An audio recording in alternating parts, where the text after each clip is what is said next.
Hello YouTube, my name is the Nobody, and for the third time we are trying to record an interview with a very special guest, DDJ, and his friend TFM. Hello. DDJ is the real star here. Yep, Lies. I'm not Okay, even what's sure up, you man? are. Anyway, so first of all, TFM, I do have a very important question. I know a lot of people are curious about this, but how many subscribers do you have? I have somewhere between 20,000 and 2 million. Okay, so that's the first real answer you ever gave anyone, I think. Yeah. So at somewhere least somewhere between 20,000 and 2 million. my guess is it's like around 40 to 50k. I can't confirm or deny that. Okay, so I can hear in your voice you're confirming it. Okay. And DDJ, you're MGTOW as well, right? I am. Okay, so everyone's a MGTOW here. So we all hate women in this. No, I don't hate women. No. Oh, No, okay, I will tell okay. you this, though. I hate feminists. Yeah, fuck feminists. I mean, women haven't changed. They're the same as they've been for thousands and thousands of years. It's the society that fucked up when they gave them rights. I'm a little scared. You think I'm serious? Okay. Well, you gotta be careful. People are like, oh, TFM admits he hates women. Because nobody has a sense of humor. Well, thank you. When it comes to people they disagree with, they can't take a joke. They can't understand what sarcasm is because they're looking for something to point to. So even when you make an offhanded joke, they're going to take that seriously because it confirms what they want to believe anyway. So just a little tidbit, a little You're right. fact. No jokes. No jokes, never. No joke. We're serious here. I'm Turd Flinging We're a Monkey. serious group. Yeah, I'm no all shoving business. things in your bum this interview. Oh, who says I'm not doing that right now? Right. Well, do You're it, not my do it mom. professionally. No screaming in the middle. I don't scream. I just when I put stuff in my butt, I just stare at you in the eye. And I don't even blink. I just stare at you deadpan face while I'm just sliding it in my own poop hole. Do you put like a gorilla mask on and just do it in front of the mirror?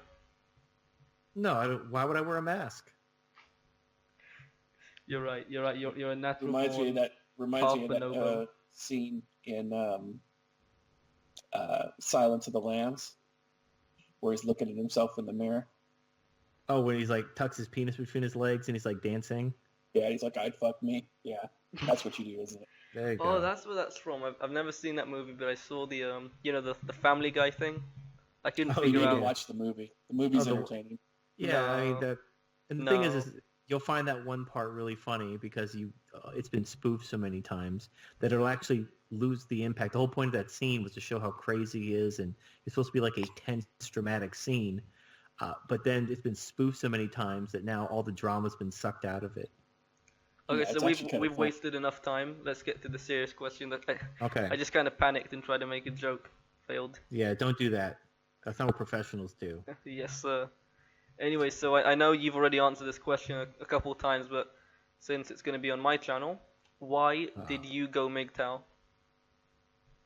Well, I figured out that what I was looking for in a woman, the kind of love that I wanted, was basically not in their nature to provide. So I had to make peace with the fact that women, they can do what women do. Women aren't completely useless. But what I really wanted from a woman was I wanted that kind of selfless, sacrificial love to be reciprocated. And when I realized that it could never be reciprocated, that's just simply not how women love. It's not in the cards. I really didn't have any more use for them. Like women, they're fine. They do their thing. But if they can't give you what you want, they're not worth the price anymore. If you can't even get what you want, it's like you buy tickets to a movie for one scene you saw on the trailer, and then the scene isn't even in the movie. Didn't you maybe have like an interesting family story, maybe something that happened to you in high school? Anything like that, TFM? Okay, so yeah, I was abandoned by my mother at 13. I was falsely accused of rape in high school. I was cheated on by every woman I know. Well, not everyone. That's a little hyperbolic. Every woman I've dated and had strong feelings for eventually cheated on me. Okay, there we go. So That's what I was looking there for. you go. We got to play my violin. I gotta have my little Oprah cry moment. Just because I'm Jewish doesn't mean I can play. Yeah, we gotta bring in the clickbait somehow. Okay, so I also wanted to ask you about what you think in terms of egalitarianism, but under the law. Not obviously not. I'm not an idiot. I know no one's Oh, equal. okay. So, right. So nobody's equal, because life isn't fair and nature isn't fair. So if you're going to believe in equality of people, it really has to begin and end with equality before the law. Once you go past equality before the law, once you get into equal rights, equal opportunity, it becomes equal outcomes. A lot of people don't understand that the concept of equal opportunity has been co-opted. And it's been co-opted through this, I don't want to say doctrine, but like this belief, this argument that in order to have equal opportunity, everybody has to have the same starting point. So if you have somebody who, like, most people look at equal opportunity as everybody gets a fair shake. You show up to the job interview, the best man gets the job, equal opportunity, at least you got to try. But other people look at that as, well, this person had a better education, he has better genetics, he had better parents, he wasn't disadvantaged growing up. So yeah, they all showed up to the interview together, but of course this guy's better because he had all these advantages. So equal opportunity is a joke. In order to create real equal opportunity, we have to, again, it always devolves into equal outcomes. We have to equalize. It always comes down to money, because you can't equalize genes. You can't say, okay, we're going to take a skin sample, we're going to clone you, or we're going to, obviously that's unrealistic. So what they do is they want to penalize people who would normally win in order to subsidize the losers. And that's supposedly all in the name of equal opportunity. So you always have to be careful when you argue with, a social justice warrior, a feminist, or even just a general leftist or Marxist, because they're always co-opting language, they're always redefining terms. So you'll both agree on equal opportunity, but he's actually arguing for equal outcomes, but calling it equal opportunity. So the only thing I found that hasn't been completely co-opted yet is equality before the law. But actually, someone actually tried to co-opt that, because they were saying that I say that women shouldn't vote, but I say that people should be equal before the law. So I'm contradicting myself, because to be equal before the law is to have equal rights. And I'm like, no, no, no, no, no. Equal rights and equality before the law are completely different. Treating people equally before the law. Nobody has a second set of laws. There's no parallel systems of justice, one for thee and one for me. Everyone's treated the same before the law. That's equality before the law. Equal rights is fucking bullshit. It's no basis in reality, because it's not. You're basically just saying everyone gets the same rights, even if they've earned it, whether they pay for it, whether they're responsible for it. Everyone gets the same rights. And that's the problem in society. And obviously, if you watch my videos, I go into great detail as to why, how, and what the consequences will eventually be. Yeah, I kind of just hope for I like it or dislike it answer, but that works as well. There you But go. what I meant is, what do you think of real equality of opportunity? And I don't mean giving everyone, for example, I don't mean giving everyone the vote, but giving everyone the opportunity to earn the vote. Obviously Right. through No, through I'm taxes, through the draft, that stuff. right. Okay, so my two big things are, you should be a net taxpayer. Nobody who's on the dole, who receives more in benefits than they pay in taxes, should vote. Because if you vote and you're not a net taxpayer, you're just going to vote yourself more money, Yep. because you're not paying for it. So, and then if you are on the kind of on the line, you kind of break even, if you get more in benefits, then you lose the right to vote. So it shouldn't be like a one and done system where, oh, you can vote forever or you lost your vote forever. It should be evaluated regularly. If the time comes for you to go on the dole, you lose the right to vote. Now, I got in an argument with somebody who's disabled saying, well, I care about my country and I pay my taxes, blah, blah, blah, but just because I'm disabled, I shouldn't be allowed to vote. And I'm like, no, you shouldn't vote. Sorry. I mean, you're getting free money. Go home and enjoy your shows or whatever. But you're on the dole. You don't get to vote. And even if that guy is perfectly fine, patriotic, he would never abuse that. There's so many people who are on the dole. In fact, if you look at politics, I'm not going to say which party, but there's one party which their entire platform is, you need us to survive because we give you free money. Keep voting for us and we'll keep giving you free money. And that's basically their political party in a nutshell. So I if wonder people, who they are. I'm not going to name names. We are a nonpartisan show. But if you made it to where people who were on the dole or who received more in benefits than they paid in taxes couldn't vote anymore, that party would be over, completely vaporized overnight. Now, but the other thing besides voting or besides paying taxes is you should serve in the military. You should defend your country, especially if you're going to have a say in war. To be exempt from having to fight in wars because you're a woman, because you're disabled or so forth, you will never have to fight and die in a war under any circumstances, then you should not have a say in electing the people who make those calls Yeah, because you don't have I anything agree. to lose. So now, again, if you're disabled, whatever. Now, I do arrive at a compromise. And I haven't done a video about this, so this is an exclusive to the Nobody channel.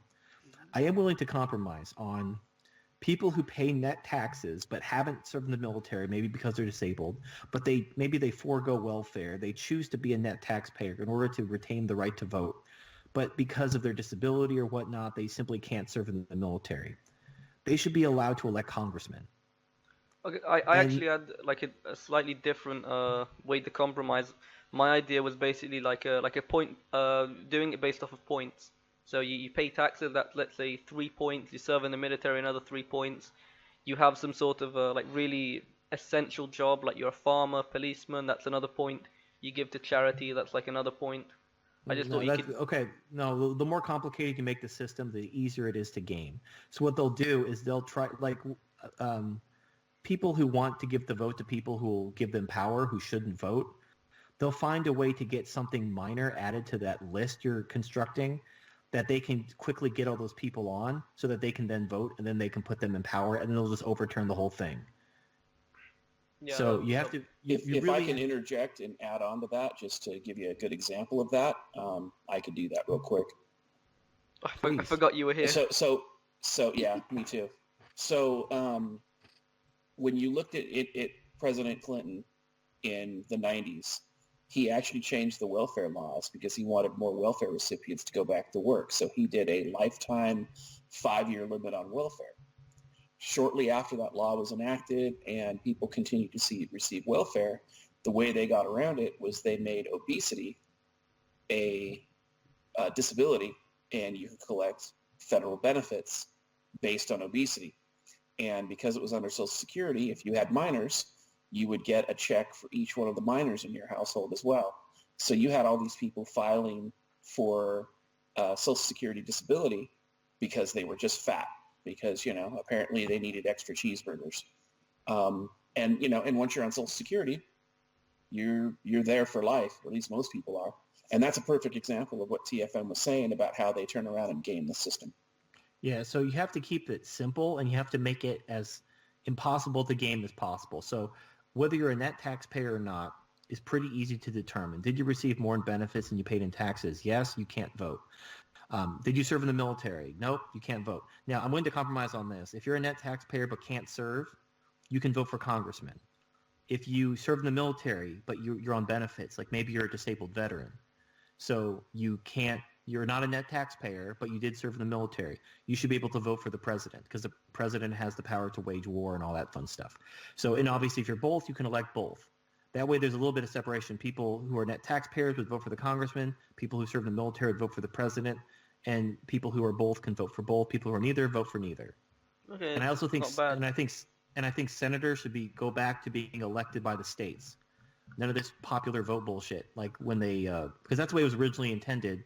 And then I can't remember what constitutional amendment it was, but then they made the senators elected by popular vote. So they basically they serve the same function as congressmen, but they have 6-year terms, which is fucking stupid. But whatever. That's the progressive era. As soon as women got the vote, they just turned everything to shit. Yeah, that system sounds pretty good, but I think at the end of the day, every system will obviously eventually be corrupted. Right. Well, Nothing lasts if you look at forever. the Constitution, it worked pretty good for a couple hundred years, and then as soon as the progressive era in the 1900s, all these constitutional amendments were getting passed one after the other, and it just completely transformed the country, and it's never recovered. All the problems that people in America, and obviously I don't know Israeli politics. I'm just talking about America. Yeah, I don't even know Israeli politics. Okay, yeah. So there you go. But everything wrong in American politics can be traced back to the progressive era. So that, again, like you were saying, nothing lasts forever. You could come up with the best system of government possible. You could put all kinds of checks and balances in there. But given enough time, like Lord of the Rings, history becomes legend becomes myth, and things which should not have been forgotten are lost. And then people just fuck everything up. Yeah, but it looks like because throughout history they never actually I don't think they gave women the vote other than recently. Right. Like a good example would be Rome or Athens, but Well, it still turned to shit. So, but my point I is, think there might have been some. I mean, there were societies and civilizations. it wasn't that they didn't give women the vote. It was that you had to achieve certain milestones in order to get it. So yeah, I know, landowners had the vote, whether they were male or female, that type of thing. Yeah, Well, no, in Rome, even women who met the qualifications for citizenship couldn't vote. Oh, you mean ancient Rome? Yeah, okay. Right. It was, not talking modern Rome. I'm talking ancient Rome. But it was because the reason why Roman women couldn't vote was because they couldn't serve in the legion.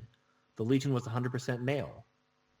So they recognized that because men solely bear this burden, the reward for bearing this burden is they get to vote. Yeah, okay, so that's what I meant, but I more or less meant that like maybe 99.999% of all voters in his until as you said, the progressive era were male, and things Well, I mean, the whole still idea ended of up. voting is you got to understand. Prior to the American government was the first post-monarchy government. Until the American Revolution and then later the French Revolution, monarchies ruled the world. So you had the Empire of Rome. When it collapsed, it just became these feudal monarchies throughout Europe. And then you had all these other kind of empires rise and fall. That was the order of the day. So nobody voted. You don't vote with the king. You have to be related to the king to have any power, or you have to marry into the king's family. So America was the first post-monarchy government, and then you had the French Revolution, and then things kind of spiraled out of control in France, and then it went back to an empire for a while, and I think they're on their 13th republic. But America was the first post-monarchy government, and only in a couple hundred years they gave women the right to vote.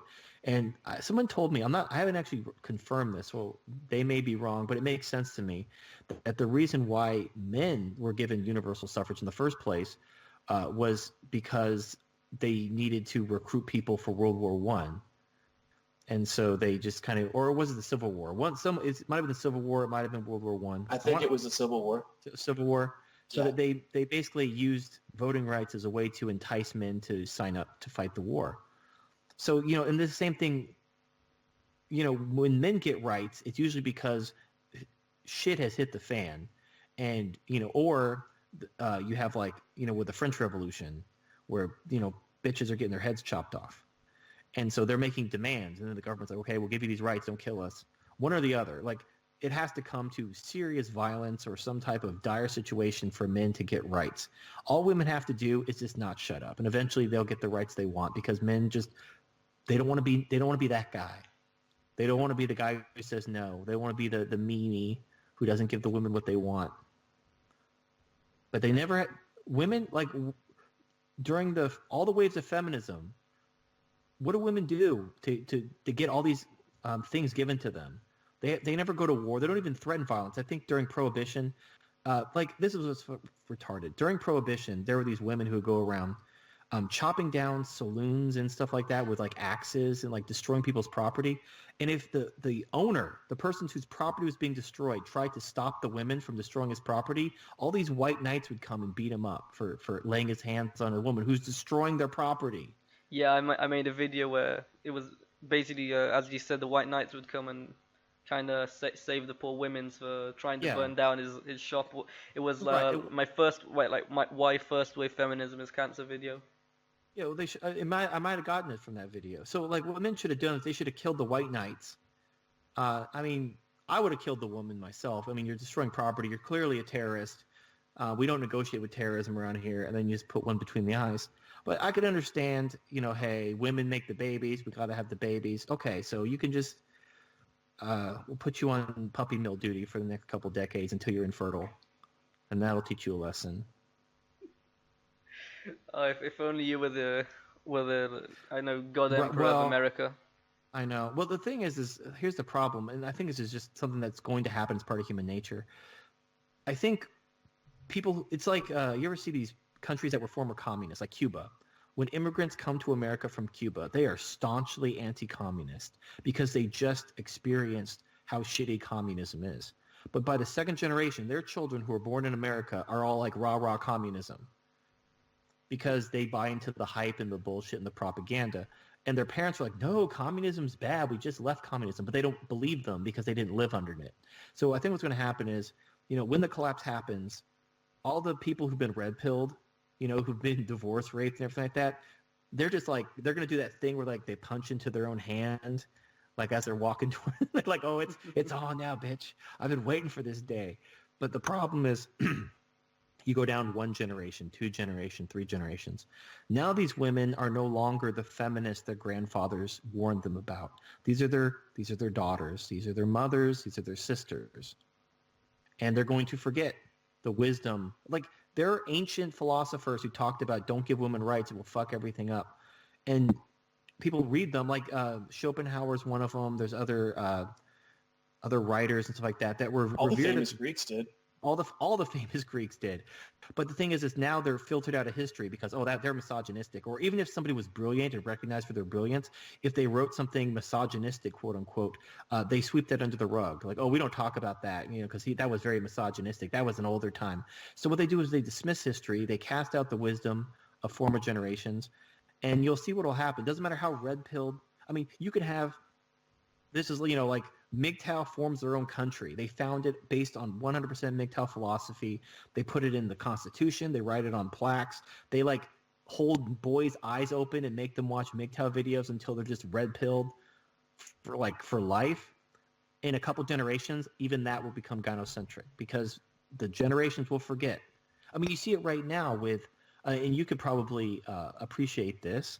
You see people right now denying the Holocaust happened. Because the World War II vets are largely dying of old age, and because it's now exiting past out of living memory, and because people who live now, 99% of them didn't see it. They didn't fight in World War II. They didn't see what was going on. It's all just history books. So now they're just like, oh, that probably didn't happen. Yeah, we're just gonna didn't happen. And then all these people who were living it, now they're dying out. So they can't rise up like, what the fuck you saying it didn't happen? I was there, motherfucker. But they're all dead now. And as soon as it passes out of living memory, uncomfortable truths get swept under the rug, history gets revised, and then history repeats itself. Well, and more importantly, you can see that. I mean, if you want to take another prominent example, look at Christians and look at the Bible.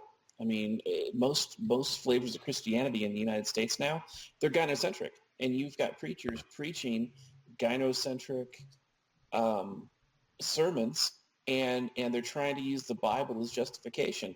But the Bible was the ultimate patriarchy, and it was a hard patriarchy. But they're twisting the teachings around because they want to appease the gynocentrism. Right. So well, it's because women go to church and they want to make sure the tithing money flows. Yeah. Like I even ask Christians, I asked these women come in my comment section, like, I'm a Christian woman and I'm in the Walt and blah, blah, blah. I'm like, oh, what are your thoughts about female submission to their husbands?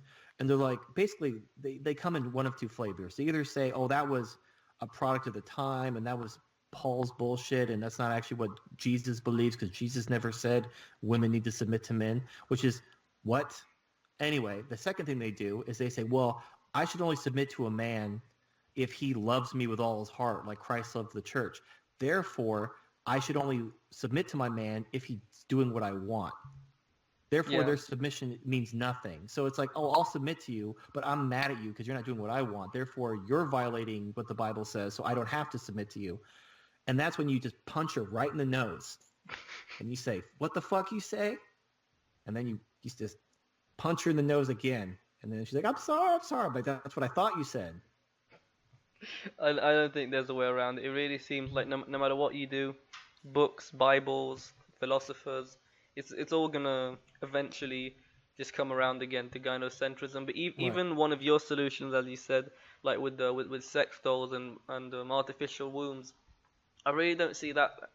It might make things a little better, but I don't think it's gonna really reform anything, fix anything. As you said, like forgetting, like the next generation will forget what's it gonna do. So women are gonna step up their game, they're not going to be like nagging and whatever. You know, they're not That's going to be. that's I disagree with that. I think that what's going to happen is we're going to have some kind of disruption. The population is going to go down. Some idiot's going to think it's a great idea to have more immigrant Islamic people to come in, and then the women are going to flip out like they are in Sweden, and they're going to start moving toward a hard patriarchy. And you're seeing it now in Sweden. They don't like to advertise it. They don't like to talk about it. But the women are going to the men going, Jesus God, please protect us. And, you know, the stuff that women lambaste and brigade men on in the United States about, oh, well, you're victim blaming if you think that I shouldn't wear that mini skirt and that bra outside my clothes. In Sweden, they're like, anything you can do to help us would be great. And we're like, you know, hey, don't walk out late at night. Don't walk in that dark alley. And, you know, in the United States, they haven't seen it yet, so they don't see that threat. But I think as long as that that Islamic immigration jihad continues, you're going to see women start to turn and start to really consider what they did and what their options are. Now, I think it won't be because of any sense of altruism. Oh, It'll no, be because no. of hypergamy. It'll be because, you know, they need to be protected because they're going to get their ass kicked. You look at Spain, for example. Spain's birth rate is like 1.2. You look at Japan. Japan is still, it's the same thing. They're unsustainable birth rates. And you're going to see the same thing, you know, here. I mean, you've already seen Canada they just granted citizenship to a guy who was a convicted terrorist. So, you know, Canada is going to turn into Canuckistan. And, you know, but again, the women aren't going to put up with it. They're going to be running their mouth, and it'll be the women who usher in the hard patriarchy, because at some point, something's going to have to give. Right. There's really no scenario where they keep their rights. Either the men will wake up, because here's the thing. If a country becomes so cucked that they're inviting other men to kill and rape their own citizens, then women are going to lose their rights anyway if that ends. But the thing is, the men are going to die. Like, you saw what happened with Boko Haram, where they go in, they kill all the men and the boys, and then they take all the women and girls as wives and concubines. So the women are going to live. They're just going to be like rape slaves and war brides. The men will all be dead. So the men are going to realize they're going to die, and they need to pull their fucking head out of their ass and stand up to their own women. Hopefully sooner rather than later, but eventually they're either going to wake up, put their women in their place, which they should have done hundreds of years ago, and actually like reassert the patriarchy that way, or they'll all be killed, and the patriarchy will just simply be reasserted anyway. So there's no scenario where women actually win, because that's not how nature works. They're smaller and weaker than men. But the reason why men, just to return back to the previous point, the reason why men will eventually succumb and give in to women is because men love women. And you have to understand the whole nature of the male-female dynamic, the whole nature of male versus female love. It's all based on our reproductive roles. Men are the protectors. And you see this in animals. This isn't just some social construct. Male animals protect their female mates. It's hardwired into our biology. Thus, because men are the protectors, male love is sacrificial. Male love is altruistic. Female love is selfish. Because what does the female do? She's there to protect the baby. The man has to go out, fight the predators, whatever. And the men, because of the nature of sexual reproduction, are disposable. So women don't care. As long they just need to keep the food going. They need to keep their babies alive. Or sometimes they'll kill their babies if the alpha's overthrown and all that stuff. But it's all about them. So you can't expect, you look at animals, the female does not protect the male. So why would you expect female humans to have this altruistic, sacrificial sense of love for their male mates when you don't see it anywhere throughout nature, at least not in animals where sexual dimorphism favors the male, which is what is the case in humans. Yeah, and I kind of have a theory that the main reason that women actually want kids is just so they can get, more money from men. Well, no, women love babies. They're hardwired to love babies. Women do an excellent job of turning newborn babies into children. They do a terrible job of turning children into adults. No, but I meant the reason they're hardwired to love babies is so they can get resources from men. Well, yeah, primarily, like what women in nature do, and you see this throughout the animal kingdom, is for those of you who don't know, like maybe some of your other viewers who aren't familiar with my channel. Other viewers.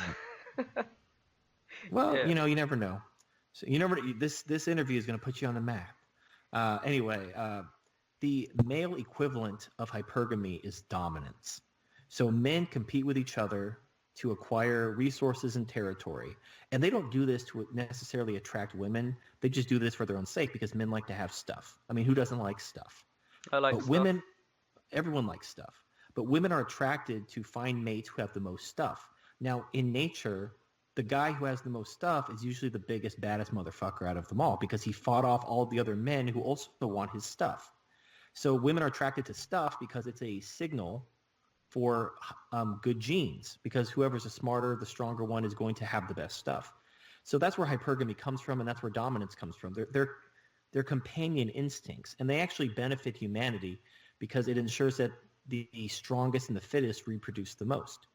The problem is when hypergamy becomes law and when nature is usurped. See, the difference is in a natural state, men are in charge. They have to be because women are completely dependent on men. And men aren't going, like, you don't put someone in charge who's dependent on you. That makes no sense. So in a natural state, things work. Men are inherently disposable. That's not going to go away. Females are protected. That's not going to go away. But what can go away is the misandry, the gynocentrism. That can absolutely go away. And I've talked about this in a couple of videos. People say, like, oh, gynocentrism is inevitable. You can't stop it. It's instincts. No, it's not. You can stop gynocentrism whenever you want, because gynocentrism requires two things. It requires male competition and it requires female choice. If you eliminate one of those two things, you eliminate gynocentrism.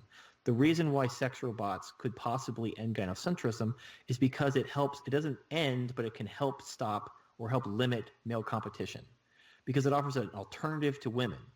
If a man, instead of having to brown nose and become a cuck and like some kind of beta orbiter to some woman so that hopefully when she's drunk will give him some pity sex, he can just get a sex robot and be happy. So he's now taken himself out of the game, and that's less men competing for the women. That lowers male competition, and less male competition means men don't have to pander to women for them to choose them, because there's fewer men chasing them. Now, the other way to eliminate gynocentrism is to eliminate female choice. If you have a society where women do not choose their husbands, the father and the husband work it out between themselves, and the father gives them away, which is why that's what you see in weddings, the father giving away his daughter to the husband. That's where that comes from. Fathers used to own their daughters and give them to the husband, and the woman very rarely had a say in who was her husband. The father often made the choice himself. Then during the marriage, the wife, divorce is illegal. I'm not saying like, no, you can't get divorced. Like maybe the husband can put you out or something like that, but the woman has no say in divorcing her husband. And if she cheats on her husband, she dies. Now, in that scenario, you can't have gynocentrism, because what good would it do to pander to women, to kiss their ass and try to win their favor when they have absolutely no power? They can't choose to marry you. They can't even choose to cheat on you without risking their own lives. And actually, when you look at ancient societies, pretty much everywhere, that's what you see. You see men limiting female choice, and that's what caused their societies to grow. And when societies became egalitarian, they remained primitive, because it is male authority. Like a lot of people use euphemisms for male authority, like family values or traditional family, nuclear family. All those things are basically pseudonyms or euphemisms for male authority. The reason why the nuclear family is shit, the reason why there's no family values anymore, is because male authority has been stripped away. If you want to restore the family, you have to restore male authority. That's what's missing. I mean, men and women can have babies without government and religion telling them to have babies. You know, adults know how, the plumbing works.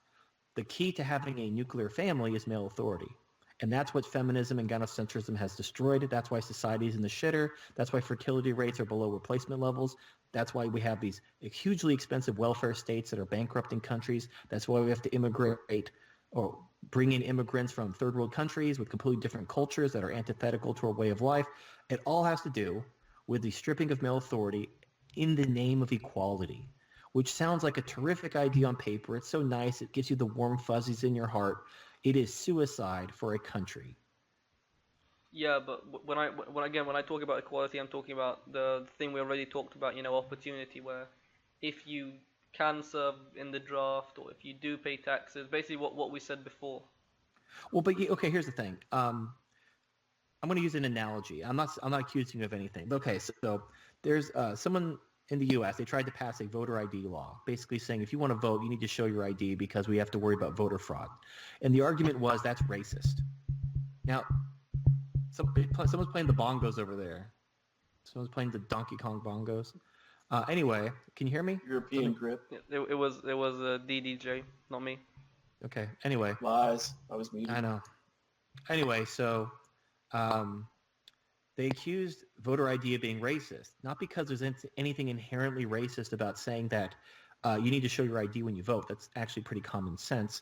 But because the argument was, minorities have a harder time acquiring ID, thus requiring ID would disenfranchise minorities who don't have ID, thus it's racist. So the argument is about disparate impact, not inherent discrimination. So when you're talking about a system of equal opportunity, it's going to disparately impact women because women can't compete with men on an equal playing field. You put a man and a woman on an equal playing field with no benefits, nothing slanted towards the woman, she's going to get fucking destroyed. She can't compete with a man without some kind of handicap. So you might as well just take their rights away and be upfront about it because they're going to accuse you of sexism anyway. They're going to say that you hate women and you want to take our rights away and blah, blah, blah. It doesn't matter how you dress it up. So you might as well just embrace it. Say, yeah, fucking A, right, I'm taking your rights away, and you're going to fucking like it. In fact, make me a sandwich and suck my dick while you're at it. Because they're gonna think that about you anyway, so you might as well just own it. When they say misogynistic, you say massage my nuts and dick.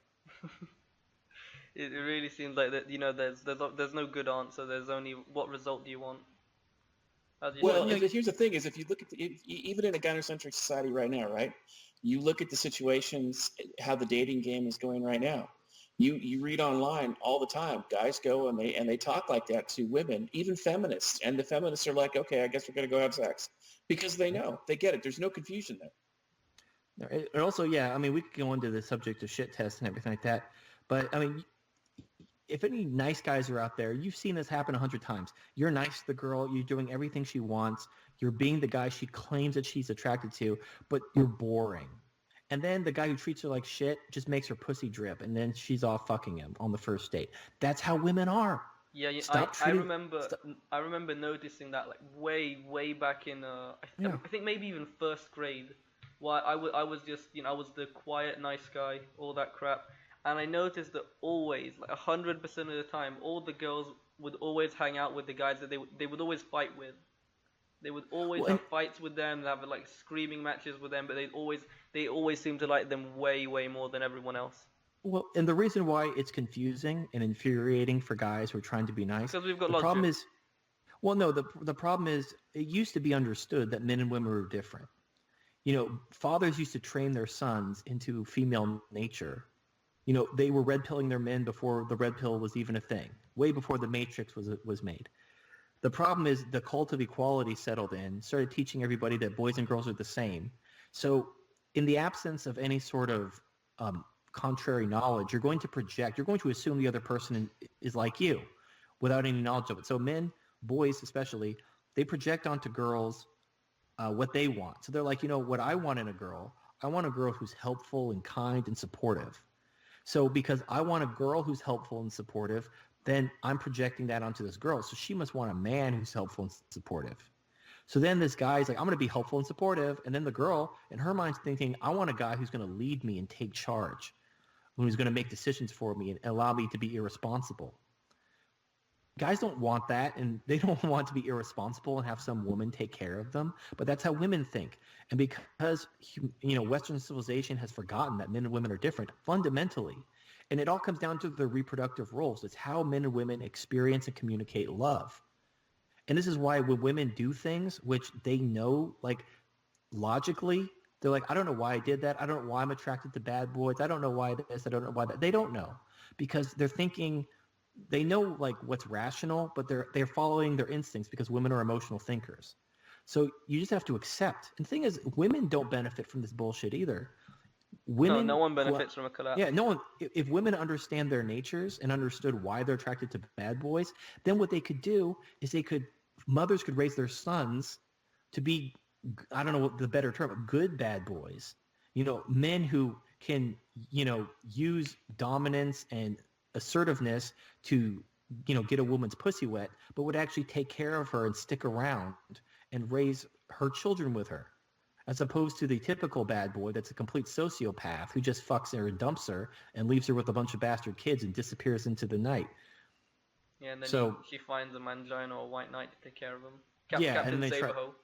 then they try to cuck some poor bastard to be like, oh, you know what? Single moms are my bugaboo, so I don't want to get into an even bigger rant than I've already done. So we're just gonna skip that. Yeah, I was gonna say I was about to get some deja vu. I really want to see some anti-feminists watching this video, because I've always been curious, what do anti-feminists think? Because I left a comment in a Karen Strawn video, it's hashtag women shouldn't vote, that got like almost 80 likes. But then I tried that on other channels and it got completely ignored. Maybe it went into spam, I don't know. But I tried I tried to kind of trigger them to see how they'd respond to egalitarianism is cancer, first wave feminism is cancer, and it seems like no one responds. But if I get into an argument with them about voting, I can, for the most part, eventually convince them that it's tied to the draft and it's tied to the taxes. But I'm still not sure what the average one thinks. The two things there you have to understand about anti-feminists is that most of them are not anti-feminist. They're anti-third wave feminists. They're first and second wave feminists, and they're not third wave feminists. And so there's a huge rift, and that rift has been around for a while between the different waves of feminism. And so you're not going to see a lot of support into certain scenarios with, take out the vote type of thing for women. Now, as far as that piece of it is concerned, a lot of these feminist organizations, you have to understand that, and I said this in one of TFM's prior videos, gynocentrism through feminism has co-opted almost every major government, every Western government, and every major social and political organization. And so they get together and they have these meetings and talks, and through the National Organization of Women, League of Women Voters. They do debate nights for feminists. They even go and they edit Wikipedia together as a feminist group. And one of the things they do is they also conduct online classes or online seminars for each other to tell people, look, if these people are cancer, don't engage them, because if they disagree with us and we engage them, it gives them attention. And so they're so terrified of being wrong, and they can't debate you without degenerating into personal attacks, because once they realize your argument has merit, they have two choices. They can either agree with you. I'm sorry? No, they'll just say you're a woman hater. Once you bring up logic, then you hate them. Yeah, anytime somebody devolves into a personal attack, like where they call you a woman hater, a misogynist, or whatever, that's just an admission of defeat. Because if they had a real issue-related argument, they'd say it. But most of the arguments that MGTOW have against gynocentrism, whether it be trad cucks or whether it be feminists, there's no counter argument for it. So, the trad cons are like, oh, well, just man up and get married, or you must be bitter, or this and that. And it's the same argument you see on the feminist side. They can't respond to the issues because there's no response to have. That's the beauty of having the right answer. There's nothing to refute it. And so then, like in your case, you were saying how you talked women into, saying that giving up the right to vote is the right idea, or tying the vote into responsibilities. You got them to agree with that, because they understood at that point that you were right. And, later on, though, they'll forget that conversation happened. Or like in the case of TFM, they'll make a video, walking back everything they said. Yeah, I don't know. You might not remember. I did a podcast, or I did a TFM show, and I had a guest on it called Your Humble Host, who has a YouTube channel. And so we had a conversation. I convinced her to basically agree with me that women shouldn't vote because they don't have the responsibility of the vote. And she agreed with me, and then I spun that segment off into a video called Turning Women to the Dark Side. And then she did a response to that, basically walking back everything. So she agreed with me at the time, and then once I basically was using that as evidence, and she couldn't say that I was taking her out of context because I had the entire conversation in the video. So then she's like, oh, let me clarify. And then she just walked everything back. Like, I don't really believe this. I don't believe that. I don't believe that. So, convincing a feminist of your argument is fine at the moment, but it's just like getting a woman to say she'll never leave you. She may mean that at that moment, but in the morning, she'll change her mind. So a woman's word is about as useful as a dog turd. Yeah, they do So seem it's to better just just forget to have everything. it. Yeah, and it's better just to have a morning after pill handy and bus fare for her. There you go. The more the more I think about this, the more I talk to you guys, it really seems like that there's no way to. 'Cause obviously, we're at least UTFM, and I guess I kind of try to like look for some sort of permanent solution. But No, it just I have a permanent solution. I talked about this in my series, The Solution, which I titled for that reason.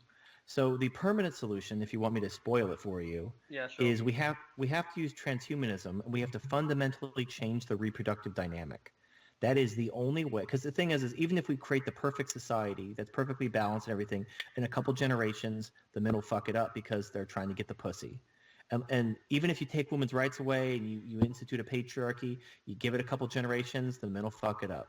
It's the way it is. Men want to get laid, and they want to be kind. They want to be sacrificial. They'll bend over backwards to please women, and you can't have like you're going to have a gynocentric society unless you can kind of use religion, or you can use something. No, that just slows it down. It does, exactly. It slows it down because no matter what you do, I mean, it boggles my mind. There's people who claim that they believe in God and they believe in Jesus and they're so religious, and then they reject the parts of the Bible that tell them to submit to men. So, you clearly don't really believe in God, because if you actually believed in God, you do what he said. So you have your own little versions of God in your head that you claim to love and worship, and then the parts that don't work with the God you've imagined in your own mind, you just throw out. So they're complete hypocrites, and screw them.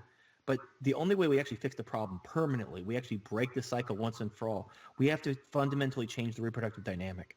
Now, jokingly, and this is actually, it's half joking, we can use artificial wombs and so forth. The problem with that is that doesn't actually change our genetics. We're still going to want to reproduce with women. We just have an alternative to women. The only thing permanent would be if like humans actually became asexually reproducing naturally. So, examples are like the Drac from Enemy Mine, the Nameks from Dragon Ball Z, the Orcs from Warhammer 40K. We actually need to use genetics. We actually figure out a way to take human intelligence and create a new species of asexually reproducing some kind of animal. Well, let's call them orcs. Call them orcs because they have more DACA. So we'll create a species of orcs that are asexually reproducing but have human intelligence. And that species will not be gynocentric, I promise you. They'll all be men, by the way. There'll be no women. Well, there won't be men or women. Yeah, there'll be nothing. So. Yeah, and technically, if you think of Nameks from Dragon Ball Z, they reproduce asexually. They're technically women because they actually produce eggs. Like King Piccolo, he spit out an egg. Guru, the king of the Nameks, he makes eggs. So they're technically all women. Yeah, but they're male traits. Right, they're super masculine. They're masculine as hell, but scientifically they would be classified as women because they produce eggs. That's how they reproduce. But the point is, in a species that reproduces asexually, there is no reason to have a smaller, dumber version of a man. So whatever that species will be is going to be masculine, even if it's scientifically female. So, and that there will be no gynocentrism because there won't be two genders anymore. They'll just be the one gender. The next it will be racism probably. Those with the darkest skin or those with the lightest skin will be hated or hate each other. Well, I mean, just to go back to the orcs example. So the orcs have a pure meritocracy. Basically, if you're the biggest, baddest motherfucking orc, you just beat the shit out of everyone and climb your way to the top, and then you have to fight everyone off you to stay on the top. And that's orc society in a nutshell. So, they don't really they have racism per se. They have different clans and everything like that. But no, it's pretty straightforward when it comes to orc society. You realize this is fiction, right? You're talking about fiction, right? Well, sure, because we're talking about the far future and transhumanism. It's all fiction. But what do you think about if you managed to make robots that are so realistic you couldn't tell the difference between them and humans and the robots? Do you think that would maybe fix things? What it would do is it would lower, probably the more realistic the robot, the more it would lower male competition. Remember, male competition is one of the two ingredients you need to have gynocentrism. If men could just have a robot that gives them everything they want, they wouldn't have to compete for women. In fact, women would have to compete with the robots. They might actually have to develop a personality and bring more to the table than just their vaginas. Imagine a world like that. you can actually see that too, because when they opened up the sex doll brothel in Spain, the people who got it closed were the prostitutes, because the prostitutes knew that if they had to compete with sex dolls, they would eventually lose. And these are just sex dolls. These are just little kind of silicone mannequins that don't even do anything. Imagine a realistic sex robot that had a synthesized personality that you can interact with and actually have a relationship with. And they're all knockout bombshell 10 out of 10, beautiful, and they never age. Why would you choose a regular woman? The only way women will have to compete with the robots. They'll try to ban them first. At the very least, it will eliminate the white knights. Yeah, well, for the most part. Well, here's the thing. Well, the white knights will eliminate themselves. The white knights will go for the robots instead of the women. Yeah, well, the thing is, a lot of the white knights are usually these nice guys who are trying to be a good boy, so they'll get a pat on the head and a blowjob. So if they can just get all that without all the trouble, they'll do it. So I think it's going to be very attractive. Now, I do believe there's going to be plenty of people who want to do it the old-fashioned way, whether because of religious convictions or whatever. And I also think that because of hypergamy, the actual, women, like normal women, are going to try to get, men at the top. Because men at the top, they can afford to have, I think you're going to see the return of polygamy, where men have lots of wives. So you're going to see like the top 20% of men, basically all the women are going to flow to them. All the men in the bottom 80% are just going to have sex dolls and artificial wombs, and that's how they'll have families. So, what Sandman said? You'll have to refresh my memory. He says a lot. Well, he made a video on this, so I can't remember which one of you made it first, but he basically said the same thing, like comparing them to horses. People have cars, but the rich, a couple people that can afford it, still have horses because they just want to, right. like to show off. It's like I still like eating beef jerky, even though we have refrigerators. We don't need to salt our meat anymore. Some people still like pickles. Like sometimes it's just good to be old-fashioned. But it'll be good for, like, women will actually have to compete, because right now women bring nothing to the table. Men have to constantly compete with other men. I'd say it's more of a minus. Right, like you have to pay liability. them. Yeah, they bring negative value to the table. Yeah, it would be great if they just brought nothing to the table. That would be an improvement. They bring negative value to the table, and you have to like offset that and compete with other men, because there's always some thirsty bitch that will like underbid you if you like try to stand your ground. But one of the best ways to actually see who brings more to the table is just compare the taxes, because that's money, and money is just a representation of resources. So you can actually, through the tax, through who consumes more and who spends more, who puts more in, you can basically see how how much men put into the system and how much women put into the system. You can see like who does more for society. Just look at the tax. Well, you can talk to a woman for 30 seconds. You can talk to a woman for 30 seconds, and you can determine exactly what she's going to bring to the table within 30 seconds. Because women, they rate their value, by who they've slept with. Men rate their value by what they've achieved. And so, that should tell you everything you need to know about a woman.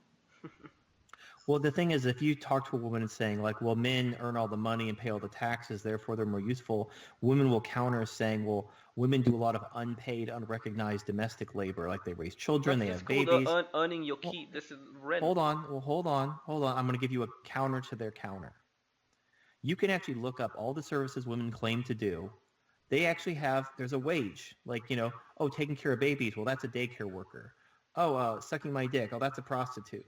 You can actually, there are numerical values to all those jobs. You can actually calculate what a woman doing that labor would earn in identical circumstances if you outsourced all the labor that the woman is providing to a professional. First of all, you get better results. Like, your wife or girlfriend might make a good sandwich, but I bet you can go to Subway and get a better sandwich. I wish we had Subway in Israel.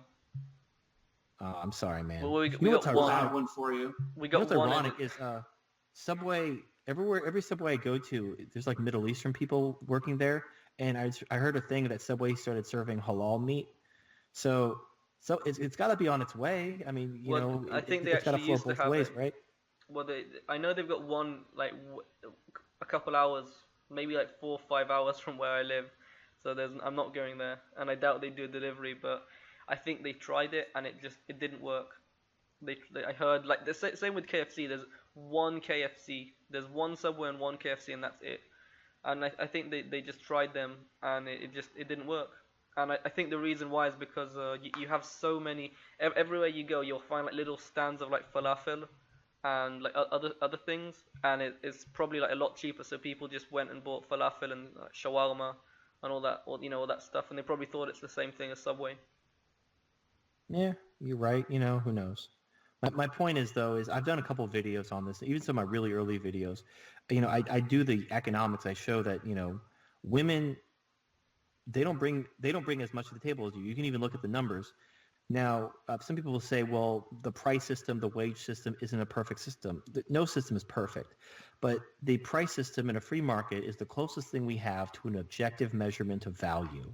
There is no better system because so many individual parts go into the price of anything that it is the closest thing we have to what something objectively costs. So what women bring to the table is low skill bullshit jobs that you can get a illiterate Mexican to do. Yeah, and I'm pretty sure nearly all of it is basically paid off with free cars, free rent, free clothes, just right, free right. everything. And if she wants to talk about, oh well, I'm not being compensated for all the unpaid domestic labor I'm doing. Well, you're getting a free place to live, you're getting free meals to eat, you're getting a car to drive, you get vacations, you get Christmas presents. I eat your pussy when you wash up. I do all kinds of things for you. Right, healthcare. There's all kinds of benefits. So if you subtract all the benefits a woman gets in exchange for her low-skilled domestic labor, she's a complete liability. No one would look at these numbers like, hey, you want to hire this janitor or whatever, like whatever bullshit job she's going to bring to the table for this absurd amount of money? They're like, no, that's fucking stupid. And like, you still didn't even mention like all the free shit she gets from the tax system, and all well, all the romance. I'm not talking about the government. I'm talking between the man and the woman. Yeah, but who pays the women? Well, It's the men. we're taking it down to the lowest possible level. We're not even worried about the government right now. We're just talking about a family between a man and a woman. The woman brings far less to the table, objectively far less to the table than the man. And that is why men are in charge. Because you would not bring, imagine starting a business and your business partner says, okay, you're going to bring 90% of the money in. I'm going to bring 10%. You're going to do all the work. I'm just going to be a silent partner, but I want to own 50% of the business. You would tell that partner to go hide and go fuck himself. And that is how marriage works. The woman brings far less to the table. The woman does far less in regards to actually running of the family and doing things like, yeah, women will stay and watch the kid and stuff like that. But that job is so easy. It is legal to have teenagers do it. You can hire a neighborhood teenager to watch your kid. That's how fucking easy watching kids is. Now, you can't hire a teenager to do practically any other work because of child labor laws. But watching kids, boom, a 13-year-old can do it. That's how fucking retardedly stupid that job is. It's nothing. This is also why educating women is fucking stupid. Because women, they go to college to either find a husband or to go into a career to find a husband. They're not there to actually work until they're 60. They're there to find a husband and stop working and be a stay-at-home mom. So by giving them education, by giving them seats in colleges, you're driving up the cost of tuition and you're taking away educational opportunities from men who need them. How many, especially with this bullshit about diversity and quotas and shit, how many men have been denied entry into college who have had to drop out because they couldn't afford it or because of the skyrocketing cost of tuition to make room for all these women who get these jobs and then drop out after 5 years to be mothers? Like in Britain, they're having a doctor shortage because they get all these women, go to college, put them through med school, shower them with money, and then they get out, become doctors, and leave to go be mothers, and now there's no doctors. I think though if you just have like no quotas, none of that, it's a complete free market. I think the problem would not entirely fix itself, but for the most part it would pretty much fix everything. But you have to remember disparate impact. If you had a free market with a level playing field with no favoritism, men would win and women would cry and scream sexism. So they're going to goes back to my principle of inaction. If two actions lead to the same outcome, the correct response is to do the thing that requires the least degree of effort. So I could do one of two things. I can tiptoe through the fucking tulips, and I can sandwich everything through, I can try to convince them with logic and reason. We can have all this back and forth. At the end of the day, women are still going to lose. They're still going to not be able to compete with men, and they're still going to cry sexism. Or I can just tell them to fuck off. You're losing your rights. Eat a dick. That's easier. That is the correct answer as far as I'm concerned. They're going to spit at you. They're going to hate you. They're going to cry. They're going to throw themselves on the ground and thrash around like an autistic child having a tantrum. Who fucking cares? What are they going to do? Our women are not going to rise up. If men decided tomorrow women didn't have rights anymore, I'm not saying human rights. I'm saying like all the rights that feminism gave them from first wave all the way to the present day. Take it all away. Women are not going to take up arms and go to war against men. It would be hilarious if they did. I would laugh my ass off, but they're not going to. And and on the plus side too, the problem is they can't even use like that moral high ground to try to be like do a charm offensive, because men are starting to realize that women don't love men the way that men can love women, and so that's why a hard patriarchy works. Right. It works like a charm. Now, you see what happens, like, if you want to see what happens when men actually stand up, you see how quickly women submit. All you got to do is look at Sweden. You look at these feminist countries with their feminist politicians. Like, I think Sweden even has a feminist party. They have a political party that's based completely on feminism. As soon as shit starts going downhill, as soon as men who don't put up with their bullshit show up, they immediately submit. All these feminist politicians, when they went to the Middle East, they wore hijabs. They submitted to the patriarchy. So all it takes for men, just fucking tell them no and stand up and grow some balls. You can save Western civilization. You don't have to die. Like, taking away women's rights is the most humane, sensible solution for saving Western civilization. People are like, like someone in the comments section told me today, taking women's rights, good luck with that. I'm like, it is the most sensible solution. The fewest people get hurt under that solution. Every other solution, so many people are going to have to needlessly die. You're going to arrive at the same conclusion. Women are still going to lose their rights, but a bunch of people are going to needlessly die along the way, which is horribly tragic. I'm actually doing the humane, compassionate thing, and I'm trying to give women a way to, men as well, save Western civilization without all the needless death. We don't need to have an economic collapse. We don't need to go to war. We just need to take women's rights away and restore male authority. That would save everybody, and no one has to die. But if you refuse to do that, if you're like, good luck with that, fuck you. Okay, well then a lot of people are going to have to die. Mostly men. Sadly, mostly men. Yeah, but at the end of the day, it's going to be the same thing. Yeah. When I look at as you said, like Saudi Arabia or the so-called patriarchy, or whatever the oppressive Middle East. And then they're not even hard. They're not even hard patriarchies though. Saudi Arabia is more of a traditionalist. It's like a soft patriarchy, and it's actually sliding towards gynocentric traditionalism. Yeah, the king of Saudi Arabia gave women voting rights, not against him because he's a king, but he gave them the right to vote in local elections like a few years ago. It was like 2015. So this is Saudi Arabia. It's not a hard patriarchy. It's a soft patriarchy sliding towards a gynocentric traditionalist system, and then it's going to become a feminist system. Yeah, Mark my words. By then you're going to have Europe and America that will already be taken over. Oh yeah, I don't think we have that kind of time. The closest thing to a hard patriarchy that I can think of is ISIS, because what they did where they kill all the men and take all the women, or like Boko Haram. They go in there, they kill all the men, they take all the women. Like, what's funny? Well, it's not funny. It's kind of sad. So I want to say it was Boko Haram. I'm pretty sure. Remember that thing about like bring back our girls? There's like a hashtag that went viral back when Obama was president, like a couple years ago. Why are you asking an Israeli if he remembers an American hashtag? I don't know. Because everything revolves around us. I know. I'm that guy who thinks America is the center of the world. Anyway, so a couple years ago, Boko Haram, I want to say it was Boko Haram, I may be mistaken. They went into these villages, they killed all the men, they took all the women and basically married them against their will and just basically raped them. A couple of them escaped and basically were talking about how horrible it was and how they were raped every day and everything. It was pretty terrible. So a bunch of hashtags went out saying, bring back our girls. No one gave a shit about all the boys who were killed because they had penises, so they don't count. But there were a bunch of hashtags about bring back our girls. Well, guess what? They didn't bring back their girls and nobody stopped them. So cut forward like a couple years later, the government was trying to negotiate for the release of the women that were kidnapped and married and everything. They didn't want to leave anymore. They said now that they had kids and families with these men who killed their families and raped them, now they're happy. Yeah, So like that in that movie, that I think it's Troy. yeah, Troy. God, yeah, Yeah, I've used that example where he murders her family and then she's attracted to him an hour later. That's female nature. That you see it in nature, you see it in humans. It is what it is. So, but that is a hard patriarchy.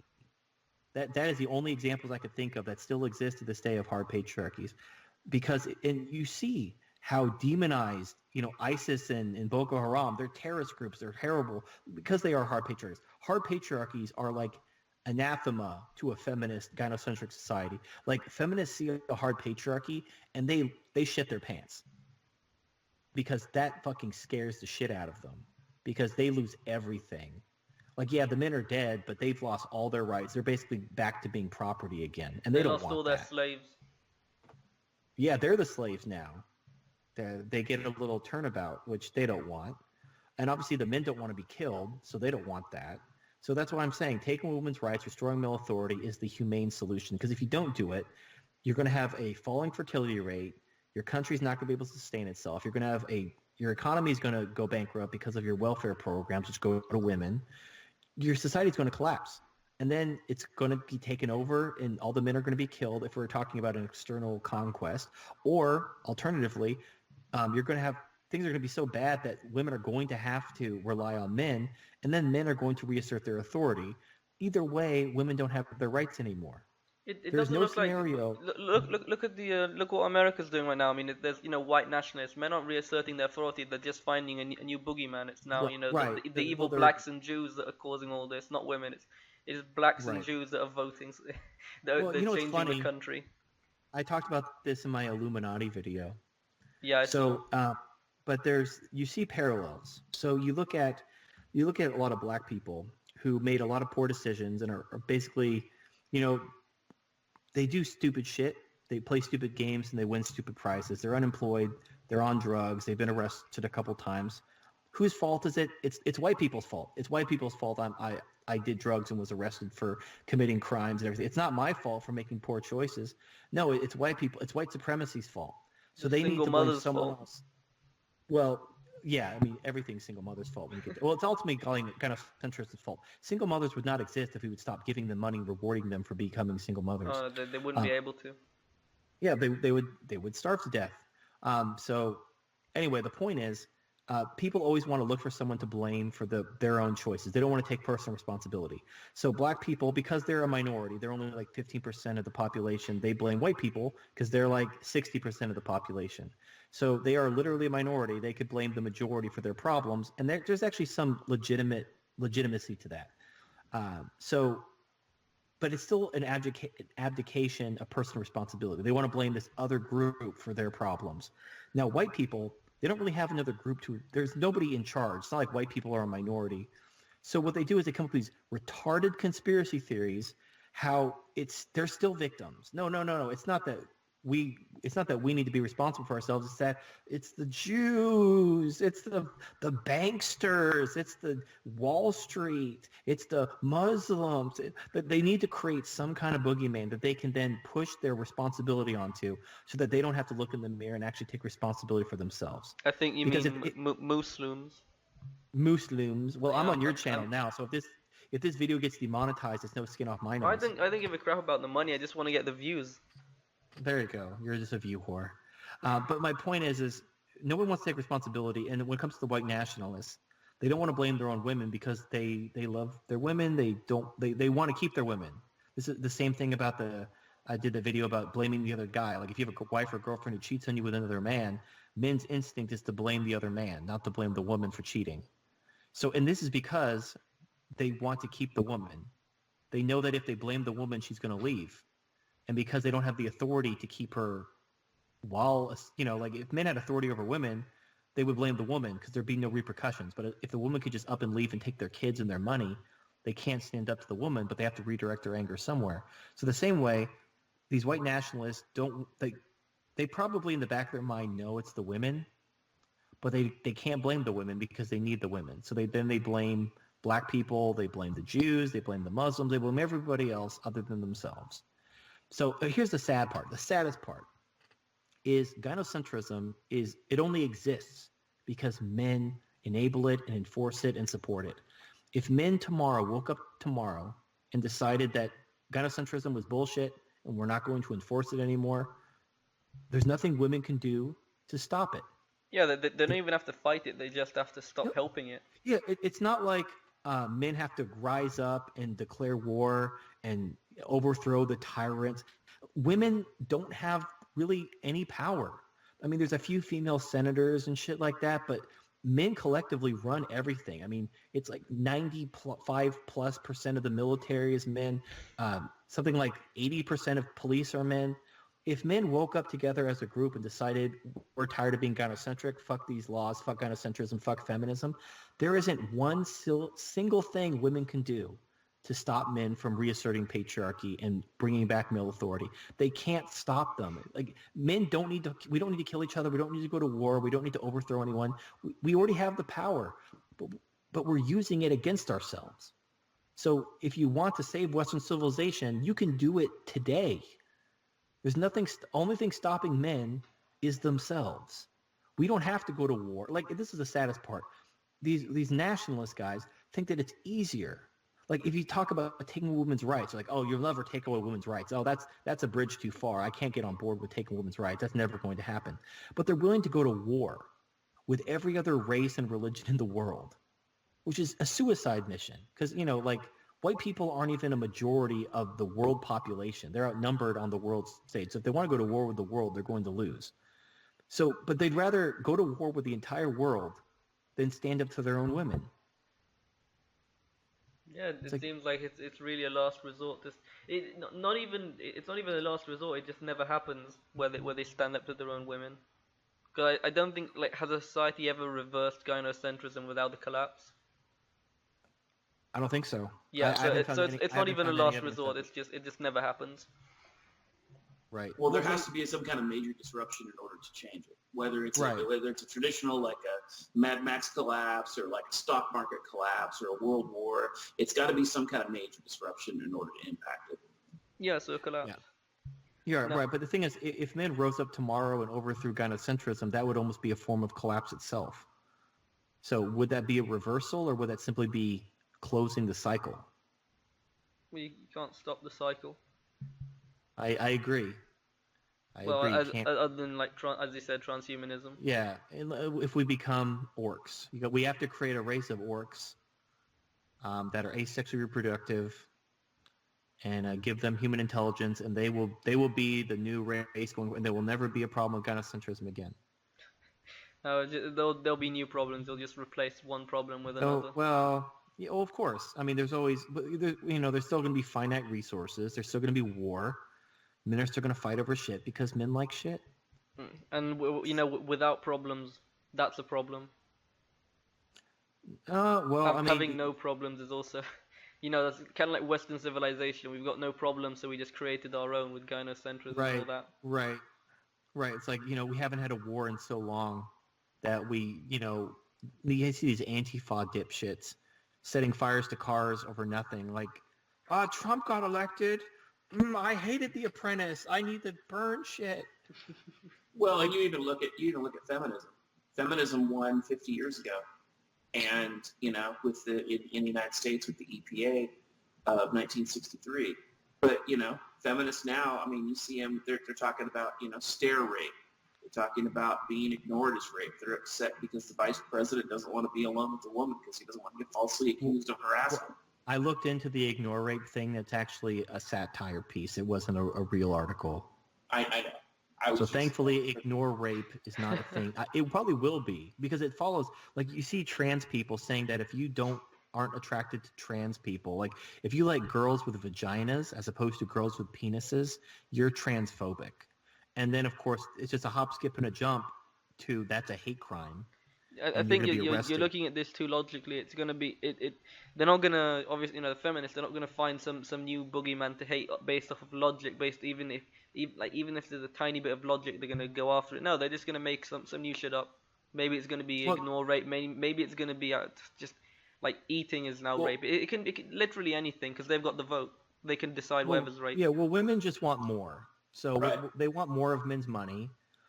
They want creepy men to leave them alone, and they want successful men to give them attention.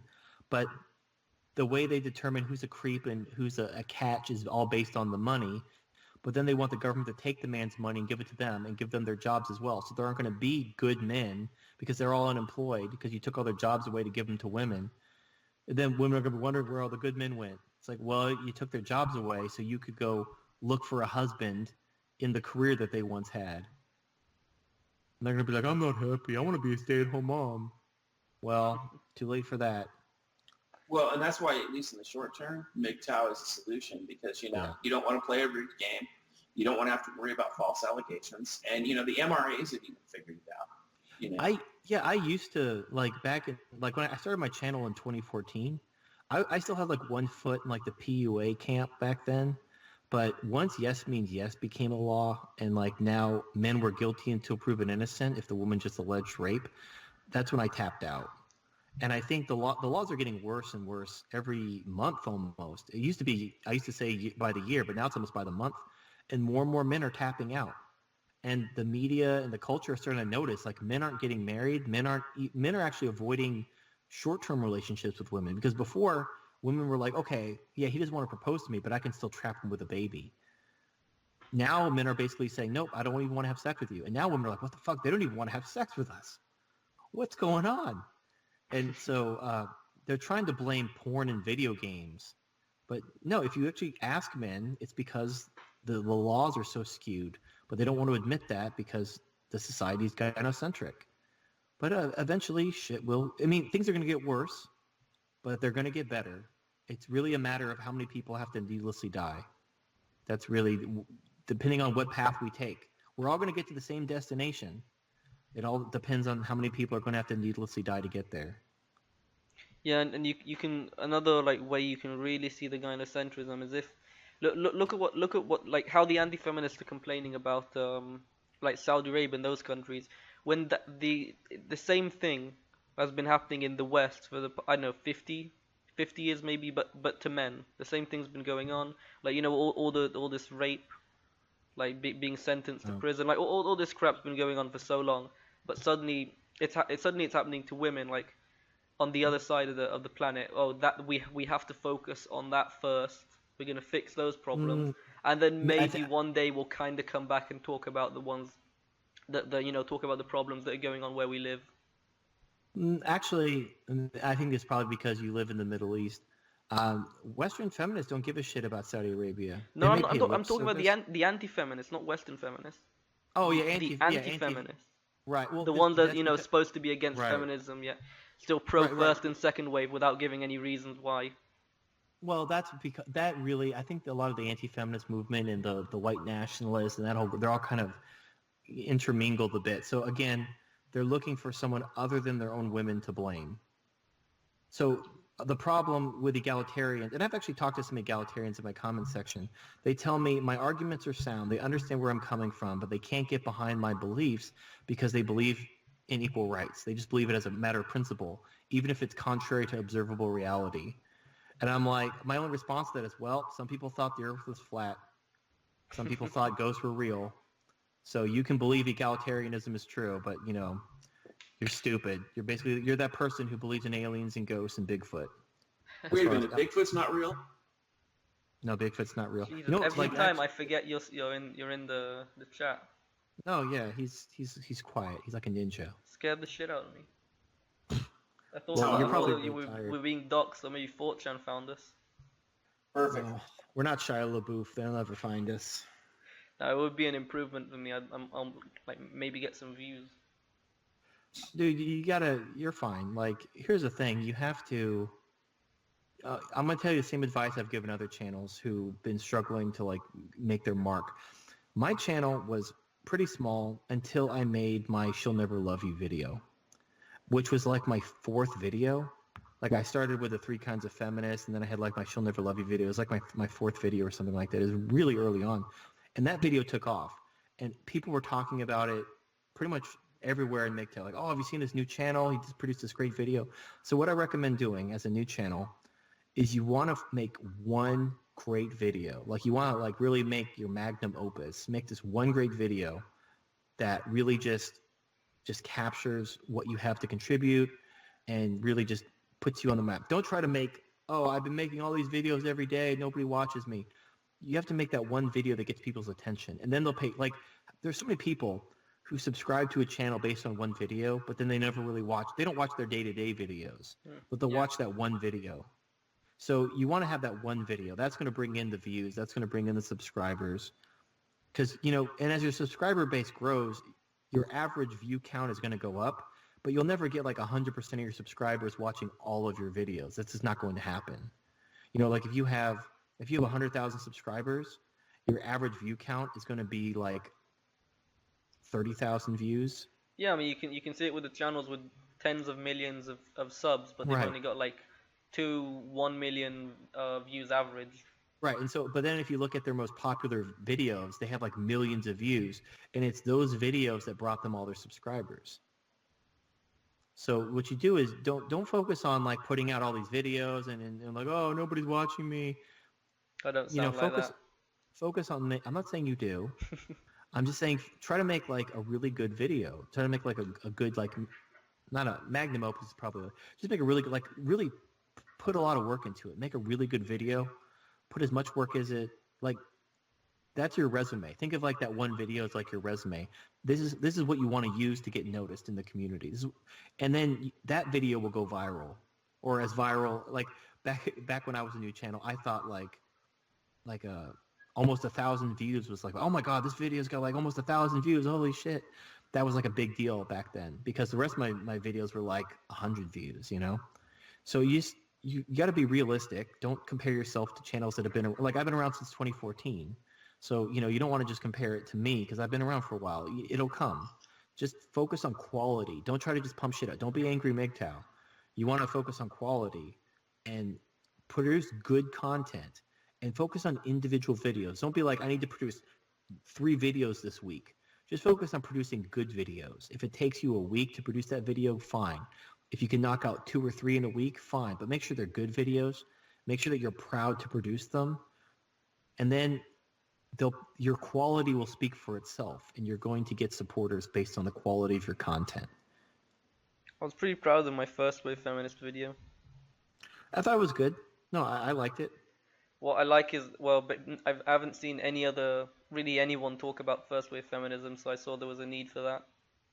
There you go. I tried looking for a first wave feminist video online. I know it was just the same crap. Actually, I tried looking for second wave feminist stuff as well because I wanted to follow that with why second wave feminism is cancer, but I just couldn't find any information about second wave feminism. Well, it's funny that you mentioned that because I know somebody who's actually doing research on that right now. There you go. See, it was meant to be. Because can you maybe like ask him if he can send me some of his research? Yeah, I can send you my research. That's fine. Oh, so it's you. Yeah, I'm actually in the process of writing a book about feminism, and so I've had to do a lot of research on first and second wave. Oh, Jesus, I don't like reading. Well, see, that's probably your problem. Like, there's actually no, like not. I don't mind reading articles, but if it's an entire book, I'm too lazy. But it depends on if it's well written, you know. But, you forget that okay. I'm like in a relatively new generation. I grew up with the internet. Well, here's okay. You gotta have to put some work into this, dude. I mean, not work. Yep, work. Okay, bitching is easier. Yeah, I know. There's a video I recommend to any new YouTubers. It's from a channel called The Dose of Buckley, and it's called "So You Want to Be a YouTuber," and he talks about how like you have to take pride in your work. You have to be a good writer. And you should start by writing your videos. You shouldn't, like, once you've been doing it a while and you can kind of speak from the heart, that's fine. But when you're first starting out, you really should script your videos, and you should actually look at your script and read it a couple times and shore it up a little bit, improve it a little bit before you record. Actually, the way I do it is I just record it. Like, I don't have a script. I just kind of think of what I want to say first. Then I record in Audacity, like 4 seconds. and then I'll kind of like replay it, see what it sounds like, and record another 4 seconds, and just like Okay. record a couple seconds every time, but no script. Okay, so I want you do it your way for 6 months, and if you're happy with your channel's growth, then keep doing it. If you're unhappy with your channel's growth, then maybe start doing what other channels do, like script your videos and focus on quality and stuff like that. Well, and you can also do it another way too. I've actually got a background in the legal field, and so I had the fortune of talking with people who actually do presentations for a living, attorneys and things like that. And so while scripting videos works extremely well for some people, other people gain a lot of benefit, especially if you're doing like a stream type of video, of just providing themselves an outline just to keep them focused and topical. Yeah, I used to do that. Like I transitioned, I call that semi-scripted. So first I would script out every word of the video and I would read it and then I would edit it and all that stuff. Then I moved from what DDJ is talking about, where I did an outline. So I'd have key points I wanted to make sure I hit on. I'd have quotes I wanted to use. I would have references I wanted to use. But I would know more or less what I wanted to say, and I didn't have to write down every word I said. And then I moved from that to my current format, where I just stop giving a shit and I just speak from the heart. But, it's a transition. You want to slowly, you can't just start not giving a shit day one. You have to slowly earn the right to stop giving a shit. I guess. Anyway, let's get back to like MGTOW stuff, because I All don't right. think people care about this too much. Okay. If you say so. Some people care. Watch. Someone in the comment section, say that you care. Someone will do it. It's not You a be live cool. stream. This isn't a live stream. You're not going to get anyone talking. Well, No, we'll hear it. They're Unless going you to hear edit it. it out. Yeah, unless you cut out my little thing. Yes. Anyway, another thing I wanted to ask is how do you come up with all these these MGTOW theories? I think a lot. Hmm. Some people, well, no, this is actually this is a personal quirk of mine. So, some people really like exercise. Like they just love, it just gives them energy. It makes them happy just to go out and run or lift weights or something. Yeah. That is not me. I despise exercise. But I enjoy thinking. So I like to do stuff, like I'm mowing the grass or I'm cleaning. And I just like to think about stuff. I'm not even trying to solve a problem. I'm just trying to understand it. So I'll think about an issue and I'll just try to understand it from every angle I can, as deep as I can. And I'll even do research to try to learn more about it if it's something I'm passionate about. And once I fully understand the problem, that will become the theory that I will then sometimes make a video of. Sometimes, someone's already done it and I have nothing more to add and I move on. But that's really it. I actually enjoy thinking about stuff. Hmm. Actually, do you mind if I come back in like 5 minutes? Are you going to take a piss? Yeah, pretty much. All right. Yeah, that's fine. Sorry about that. We're back. TFM had to go get something. I don't know why. Not very responsible. Clearly. Yeah. Anyway, I think this will probably we'll go be with that. this will probably be the last question. But I mean, I'm pretty sure I already know the answer to this. But do you want a family? Like if the laws were obviously better. Yeah. I love a family. It really pissed me off when I realized how shitty the society was. Because I'm actually really good with kids. And actually, and I'm very charming with women. I just can't trust them. Yeah, you were PUA, right? No, it wasn't even about game. I genuinely like kids. I genuinely want a family. And society just shit all over me and stole it from me. So for all you women wondering where the good men are, you done fucked us off. You drove us away. You screwed yourself. Yeah, I definitely feel the same way about that. You wanted to have it all, and you're not going to have anything. What about you, DDJ? I have a family, and I did want kids. I had them early. I was raised in a very kind of like a tradcon sort of traditionalist viewpoint. So I have 4 children, and but I've also been through 2 divorces, and I was fortunate enough to get custody of both my kids. But again, I would never have. I mean, if I were a single guy today, I would never have children. I would never commit to with a woman. I would never cohabitate with one. You were the guy that had his kids with the like child abuser. Say it nicely. Correct. Oh, Yeah. damn. My ex and I divorced. I had custody of the kids. She started dating a child molester who molested my two older children. And then when I tried to protect them, the court took the children away from me and placed them with her and the child abuser, where my children were raped 5 and 6 days a week for 5 years. Well, that is just messed up. So, and here's the thing. It wasn't like a TradCon kind of scenario. The people that did this, they were liberals. They were gynocentric. They were, card-carrying Democrats. Well, tradcons are also, they're also gynocentric. Well, yeah, but they're gynocentric in a completely different way. I mean, tradcons always want to be the white knight. What I'm saying is that in my case, it wasn't the white knights that did it. And so, if I were single, and I were a little bit younger and I didn't have children, I would be exactly in the same place TFM is, where I love children. I'm good with children. I'm good with women. And, and I mean, and I've dated, it's not like I'm a bitter ex-husband who has said, this is what I'm going to do. That's not the case because, I worked in family law for 10 years. I watched what divorce looks like. I watched the front and center for many, many families being destroyed by gynocentrism.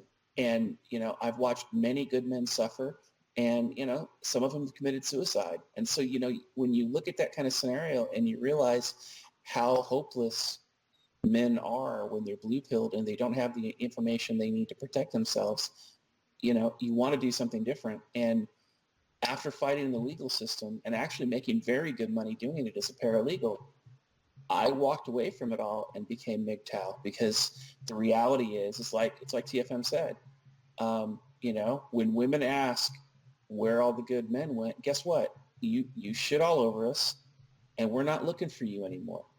And the reality is that nobody pays new car prices for a high mileage rental car that's been driven roughly by too many drivers.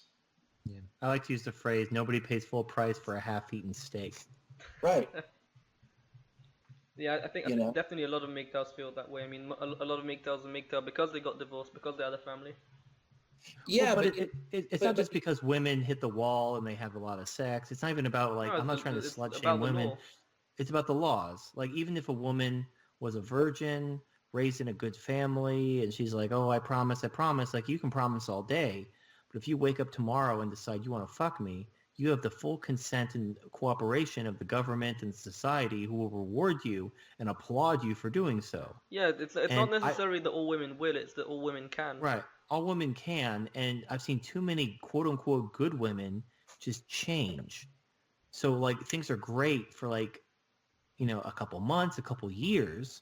They call it the 7-year itch when, we're like, oh, is this where I want to be? Maybe I could do better.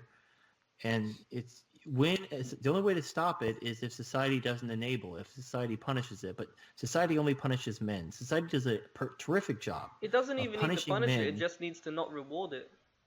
No, it has to punish it, honestly. Like, men have a dominance instinct. Men naturally compete with each other physically. If there weren't laws against murder and stuff like that, men would kill each other, like, all the time.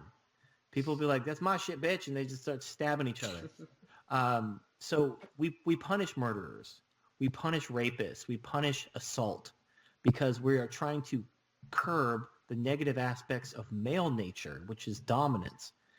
There used to be laws which curbed the negative aspects of female nature. All those laws have been stripped away. All male authority has been stripped away. Women are now free to exercise their hypergamy to its fullest, not only without consequences, but with being rewarded for doing so. Imagine if society rewarded murder and assault. You would have, it would be Mad Max. Yeah, you wouldn't have a society. Yeah, right. So societies have to curb both sexes' excesses. And try saying that 3 times fast. But you have to curb the excesses of male nature and female nature. And it used to work that way. But in the name of equality and women's liberation and feminism, we no longer check the excesses of female nature. And that's the problem. So you do have to take women's rights away. You do have to punish them. Not because you hate them, not because you want to see them suffer, but because that is literally how you have a functional society. Yeah. Well, and the other thing too, I want to dispel nobody is this. A lot of people think that people go MGTOW because they've been through the ringer like me, or they've been to the ringer, in a case similar to mine that may not have been so extreme. But the reality couldn't be further from the truth. We're in like the third or the fourth generation in the United States of men being raised by single women.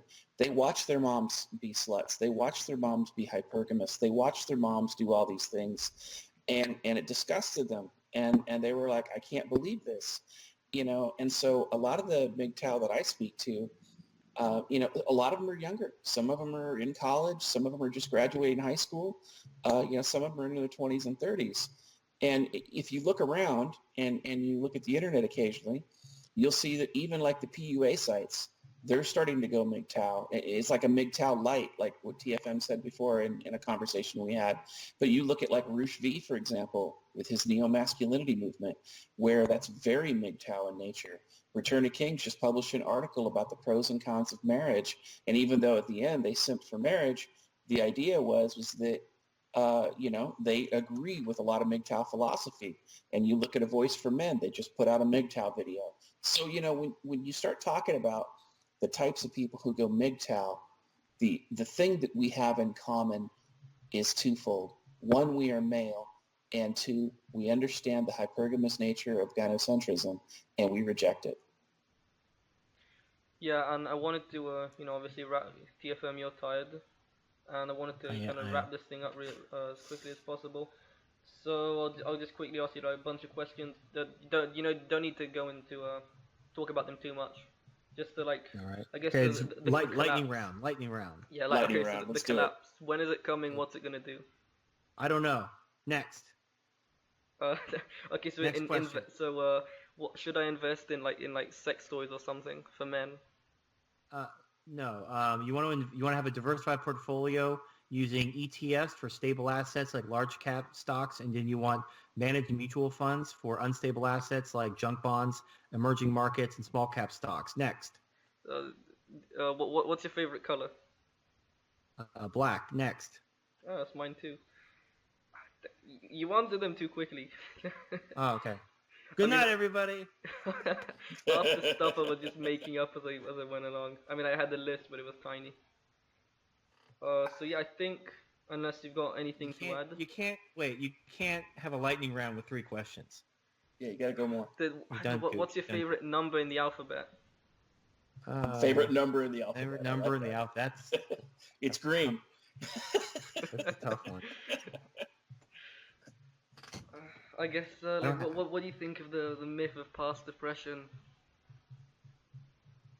The myth of past depression? Yeah, like women were suppressed in the past, they were just... Oh, no, it's bullshit. It gets them results. I thought you were talking about postpartum depression where like women murder their babies. Nobody, I can actually speak on that briefly. Yeah. First wave feminists were having their meetings in luxury hotels in Washington, D.C. How oppressed could they have been? Yeah, I mean, how oppressed can someone be when they don't have to work a day in their life and they still get everything?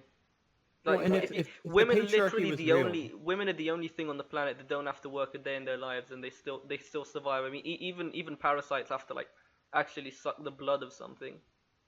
Well, and think about it. Like the whole thing about feminism is they're complaining how oppressed they are, and they're demanding that their own supposed oppressors give them everything, which has always been they haven't done anything to deserve any of the rights they've been given. And oppressed, if you're really oppressed, the oppressors wouldn't stop oppressing you. If you're really oppressing someone, you don't give a shit. Like you don't see any like KKK members being guilt tripped by black people into like renouncing anything because they're racist. They hate black people. They hate everybody who's not like white. So they're not going to respond to guilt. So feminism achieved everything it achieved because it was able to manipulate and guilt men into giving them rights they didn't earn. And if you look at the laws, it was just terrible. It wasn't really, I guess, in today's standards, at least, it would be oppressive for both groups, not women. Well, I mean, nature is an oppression. Like I talked about this in my video about people claiming that working for a wage is slavery. Oh God, because communists. Because if you don't work, you don't eat, and that's so you have to work. thus it's slavery. Like if you don't work, you die. It's how it would work if you lived on a desert island with no government. Like if you don't get off your stupid ass and go look for food and build a shelter, you're going to die. So that's just nature. Blaming nature and blaming capitalism on nature or whatever, nature on capitalism is fucking stupid. So yes, life requires you to do things. You can call that oppression. You can say, oh, men have to go fight predators and grow shit in farms and build shit, and that's really oppressive. Oh, women have to have babies and they have to actually be worth a shit to a man if they want to be taken care of. That's oppressive. That's life. And you can't, like, what is feminist answer? Oh, I don't like having to submit to a man to be taken care of. I want the government to basically be the middleman. You take all the money from the man and give it to me. That way I don't have to submit to everyone. Oh, look at your society collapsing. Oh, I wonder how that worked out. Yeah, and actually, So, yes. look at their answers. You know, when a man eventually stands up and say, you know, I'm not paying for this date, their answer is never something logical. You should pay for the date because 1, 2, 3. It's always you should pay for the date because I like being treated like a princess. It's always I like being treated better. Well, if you want to know, if anyone out there with a girlfriend or a wife or anything, just ask her, what do you love about me? And I guarantee you her response will be something with the word her or me in it. She'll say, I love the way you take care of me. I love the way you make me feel. That's women's love in a nutshell. It's going to be connected to provision, basically. It is, Taking well, care it is of her. always, yeah, a woman's love is always about herself. Women's love is selfish. A man's love is altruistic and sacrificial. It has to do with our reproductive roles, which are hardwired into our biology. And there's nothing you can do about it. And projecting male traits onto women will only get you hurt. Oh well, what are you gonna do? You just wait for the robots, wait for them. You go gonna- MGTOW and you move on with your day. You go to MGTOW, and then you chuck it in the fucking bucket. Still, the family thing is what probably gets to me the most, because if you go MGTOW, you can't have a family. Yep, that's yep. You're right. So what you have to do is Here's the thing. I'm a father, right? And I've done everything in my power to protect my children within reason, within society's rules. And the thing that sucks the most? I have to watch my children suffer because of gynocentrism. Yeah. So as horrible as it is, and I'm not dismissing either one of your concerns not being fathers, but as horrible as it is to not be a father, and trust me, I would feel bad if I weren't a father. I felt the sense of loss. But as horrible as that is, you wouldn't want children in this society anyway. Yeah, I guess. Yeah. Especially not with they'll definitely be I mean, facing the collapse. If not us, then they right. will. So if you have sons, you're basically having sons and thrusting them into a gynocentric world. If you have daughters, they're going to be complaining that they can't find a good man, and they're going to be turning to you because daughters, they don't get kicked out of the house at 18. They just float around, stick around. They move back in. Oh, I couldn't find a husband. Oh, Daddy, I'm pregnant. The bad boy fucked me, and I decided to keep the baby. You're going to help me raise it, right? You're being cucked by your own daughter. You don't want that. It's true. Yeah, I'm not joking. 40-year-old women are moving home with your parents. Yeah, 40. so Wait, where do you figure that one out? Do you know how many divorces I did in 10 years? Yeah, don't question DDJ's research, okay? Just, let me tell you something. I did so many divorces over the course of like 5 counties and talked with so many other legal professionals. It is extremely common for a divorced woman. What she does is she monkey branches on her husband and cheats on him thinking she's going to get provisions. She divorces him. Within a year, that guy wises up and he leaves, and she has no resources to go on. If she's hit the wall, she goes right back home. If she falls on financial times where she can't raise her children and welfare won't cover it, she goes back to live with her parents because that woman has to appear to have more resources than she does so she can attract a man. So the best way to do it is to temporarily leech the resources off of her father until she's able to attract a new man. Yeah, I guess. And anyway, I think there's 2 last things before we leave. One, I know I'm probably gonna get in the comments like women shouldn't have the draft because they make the baby, but they should still get the vote because of that. So just quickly debunk that. Number 1, the draft is not equal to pregnancy. Number 2, pregnancy is a choice. The draft is not a choice. Number 3, men make up for pregnancy with their money and provision. just in case any anti-feminists were watching this and they thought Right. they got one over us. Well, yeah, they say the same thing. All these anti-MGTOW arguments, they're all making the same bullshit argument. It's easily debunked. I'm actually kind of bored. I keep hoping one of these anti-MGTOW videos is going to bring up something original. But nope, I'm very disappointed. Because the truth is, MGTOW have all the facts on their side. But In there are fact, the actually reason a why... few MGTOW within the anti-feminist community. I don't want to name names. Am I Right. allowed? Should Well, I? Can I say? no, Okay. don't. It's not your place.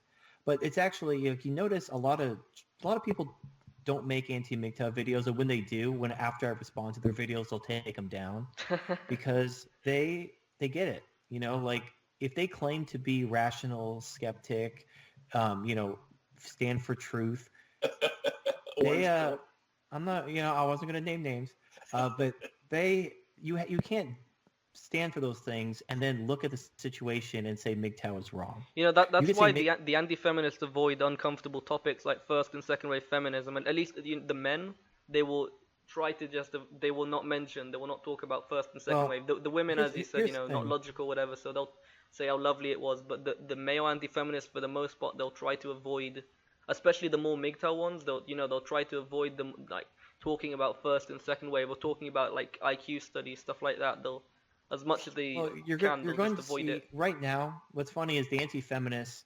They started out basically trying to be in the waltz, trying to be like, "Hey guys, I'm a traditional woman. I'm in the waltz." The modern And then, traditionalism, it's the same as, it's like in between second and third wave feminism. well, traditional doesn't work without patriarchy.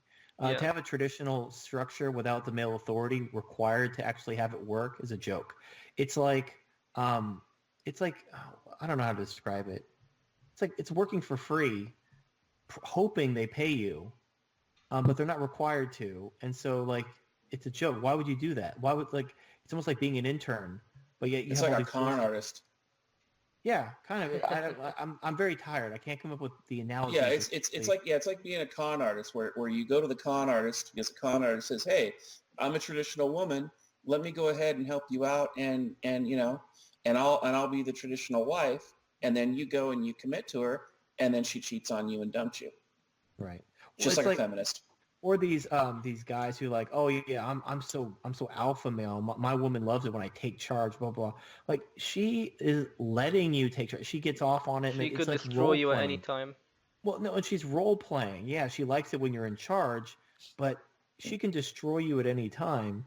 And she likes it. She likes to pretend that you're in charge. She likes to pretend to submit to you. It's like when your child, is playing pretend with you, and they stab you with a toy sword, and you fall over on your back, and you're like, "Oh, you got me. You're so strong," and like you let your kid beat you at arm wrestling. That's what women are doing when they let you, pretend to be the alpha male and you're in charge. They can destroy you at any time. Just like the parent who like loses at arm wrestling to their kid, if they really wanted to, they could crush that kid's arm and shatter their bones. And your submissive little wife, if she wakes up tomorrow because you've lost your job or you've become disabled and you're not doing what she expects you to do, she will fucking destroy you. Say goodbye to And your you will, house and kids. yeah, say goodbye to everything and see how far your alpha male bullshit goes. Ask how far your alpha male bullshit, how that worked out for Brad Pitt, how that worked out for James Dean, the male porn star who fucks chicks for a living, is probably really good at it. So if he fucks chicks for a living and still got screwed over by an ex-girlfriend because of the gynocentric society, your dick is not thick enough to out alpha your girlfriend to keep her from doing it to you. Yeah, Well, and more importantly, with James Dean, he up until he was accused by his girlfriend, everybody lauded him for the respect and the generosity he gave women. Like Yeah, he was known to be gynocentric. Yeah, like you can't win. Men, like trying to be the nice guy, the pro-feminist, gynocentric guy, thinking that this is going to get you anything is fucking insane. Johnny They, Depp. they they may save you for last, but they're going to destroy you too. And after they've destroyed society, other men are going to come in and kill you and then take the women to be their brides and concubines. It does not end well for you. The only way this ends well for you is if you actually stand up to your women. I know it hurts. I know you love women. I know you want what's best for them. Trust me. Like, look, think about it. Take off the gynocentric goggles and think about it. Restoring male authority is actually what's best for women. Just kind of If you jack off and think about it. Yeah, just think about let my sultry voice just soothe you while you jerk off and think about it. But restoring male authority, restoring the patriarchy would actually benefit women as well. Everyone benefits from a stable society where men are in charge because men should be in charge because they have all the responsibility. Taking away that male authority and having a gynocentric society benefits nobody. Everybody loses. Even women It lose. doesn't really benefit me. Well, the thing is You like, said it benefits nobody. well, I guess see what you did there. But I'm so funny. it's like when you have a spoiled child. You give in to their demands all the time. Yeah, they're getting what they want, but at the end of the day, they're going to be miserable and they're going to be losers and they're going to be terrible adults. You would have been much better off actually giving them what they needed, which is probably a healthy dose of discipline. So giving into women's demands, feminism, it's just this endless shit test. It's like a spoiled child always wanting more. You need to be a parent. Be the parent the child needs and give them discipline. It's what's in their best interests. It's interesting when women stop going through puberty. That seems to be the time that their mental maturity kind of stops as well. Yep, they've actually done studies. I think their brain reaches like peak maturity at like 13 or something like that. So well, you're not gonna see that at school. No, You're not gonna see that's that been at uni swept or so anywhere. far. No, you're not going to see that peer-reviewed double-blind study. No. By the way, nobody, so what I do you think? appreciate having us on the stream. Yep. So anyway, really quickly, I know Okay. you talked about the collapse make us lose all our technology, but China and Russia will probably do pretty well, and I think they're gonna preserve what we need. So I don't think we need Right. to worry No, about that. unless there's like a World War III, Oh no, then it's not yeah, gonna be then it's good. game over. Well, Then we're all gonna, still, the bunkers, black boxes, all sorts of stuff that will survive. Just yeah, not but nearly as much. I don't know. We'll It's see. I kind of feel like it's either going to be us or the next cycle that will at least find some sort of solution. Anyway, We so gotta again, go work. what? Gotta go work. Yeah. Anyway, or the robots, whatever. Anyway, We gotta what do you show think the about humans our Nawalt? spiky bits. So really Fuck quickly, Nawalt. you tried Nawalt. I I did it. think it's Nawalt. a spectrum and not a binary. No. Okay. I did a video called TFM's Guide to Nawalt. Go ahead and check it I out. can't remember it. So I don't use the unicorn analogy. I do use it on occasion, but I actually prefer the white tiger analogy. So white tigers are rare, but they're not impossible to find. You can find a good enough woman that has the Walt potential. The problem is, just like a white tiger, you have to train her. And you have to have the authority to train her, which you don't have the authority to train women in the West because that's considered abuse. So you're not going to find your Nawalt in the West. You're going to have to go to some Eastern country or something like that to find your Nawalt. Even if you find your Nawalt, you find your traditional woman, you've trained her to be in Nawalt. Don't bring them back to the West. Don't bring them back to the West because just like Siegfried and Roy found, those white tigers can turn on you because at their heart, they have the same instincts. And that's what hypergamy is. It's an instinct. Even these good women who were raised back in the day in traditional cultures and they stayed with their husband through thick and thin and never got divorced, they had the instinct. They just they didn't act on it. Yeah. And a lot of it has to do with the consequences in the society they grew up in. Yeah. That's why the solution isn't to train women to be less hypergamous. The problem isn't women. Women haven't changed. They've always been this way. The problem is society. If you get rid of gynocentrism, women are fine, just like children and dogs. If you raise a child correctly, if you discipline them, children are fine. They may grow up to be pieces of shit because once they're out of your influence, they may make poor choices. But assuming, you discipline them and they respect your authority, children are a delight to be around. Pets, if you train them, they're delightful. If you let your pet just run around and bark and bite people, it's not going to end well. All over the place. But if you train your dog correctly or you train your whatever pet correctly, they're going to be fine. People are not like inherently bad.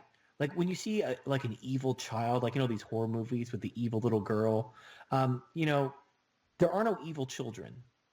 There are just shitty parents. So the same thing, women aren't the problem. The problem is gynocentrism. The problem is the white knights, the manginas, which enable gynocentrism. You eliminate the gynocentrism, you restore male authority, you will see the worst, the most hardcore butch lesbo feminist magically discover her femininity as soon as male authority is restored. Oh yeah, She she was has all. to. She has to survive. Yeah, She all can't this compete. all this down with the patriarchy, dressing up as a vagina and wearing her pink pussy hat and declaring a war on women. Watch how quickly all that shit goes away when male authority is restored. Watch how submissive she becomes. She'll start baking apple pies and sucking your dick before you know it. She'll probably end up liking it more too. And she'll be happier. That's the funny thing. Like, it's almost like you need to build a society around human nature instead of some fanciful utopian bullshit, and then just let just ignore human nature and pretend it doesn't exist. I think we just need, like in Marvel, I think the Kree, we just needed like an overlord based off of logic to rule over us. Tell us Yeah, what to do. unfortunately, I don't think the Emperor of Mankind is coming, so we're gonna have Well, to figure maybe this shit out. with a big enough supercomputer, maybe one day. We can only hope, though. Maybe. Anyway, so as I said, I think the world is a spectrum and not a binary. Blah blah blah. You said what you think. There you go. Last thing. Oh my gosh, this is like our sixth last question. No. What I said, whatever. You can answer. I'm gonna hang up after this question. Yeah, yeah. Nobody expects the Spanish Inquisition. You're wasting time. MGTOW. How many MGTOWs do you think there are? I don't know. Maybe let's say 100,000. But here's the thing: a lot of MGTOW that don't know their MGTOW. Yeah, all the men who are, they see the gynocentrism. They may not even know the word gynocentrism. They see the bullshit laws. They see how false rape accusations and yes means yes, how that's bullshit, and how it makes associating with women dangerous, and they're walking away. They may never hear the word gynocentrism, hypergamy, or MGTOW ever in their life. They are MGTOW because they're living the philosophy, even if they don't know what it's called. A lot of MGTOW, myself included, we had our own personal philosophy before we discovered MGTOW, and it just lined up. It just gave a name to what we already believed. Yeah, same. Some people will say, "Oh, that's not true."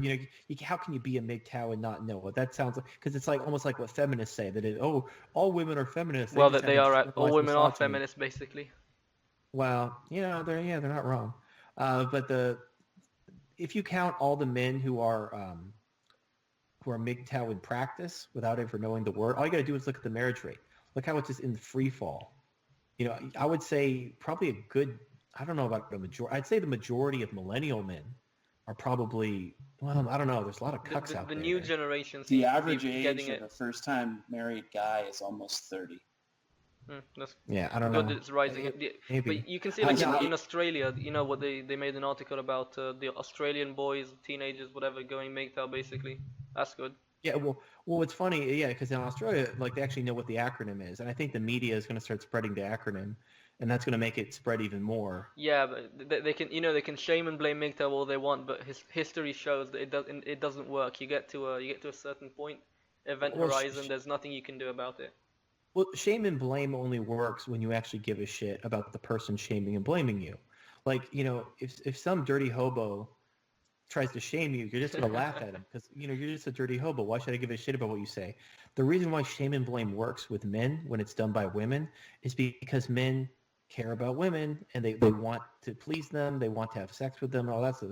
Once those things are gone, think about how powerful the male sex drive is. It takes a lot for men to basically walk away from sex with women. Yeah, when you consider everything men will do to get some pussy, then men will very do powerful.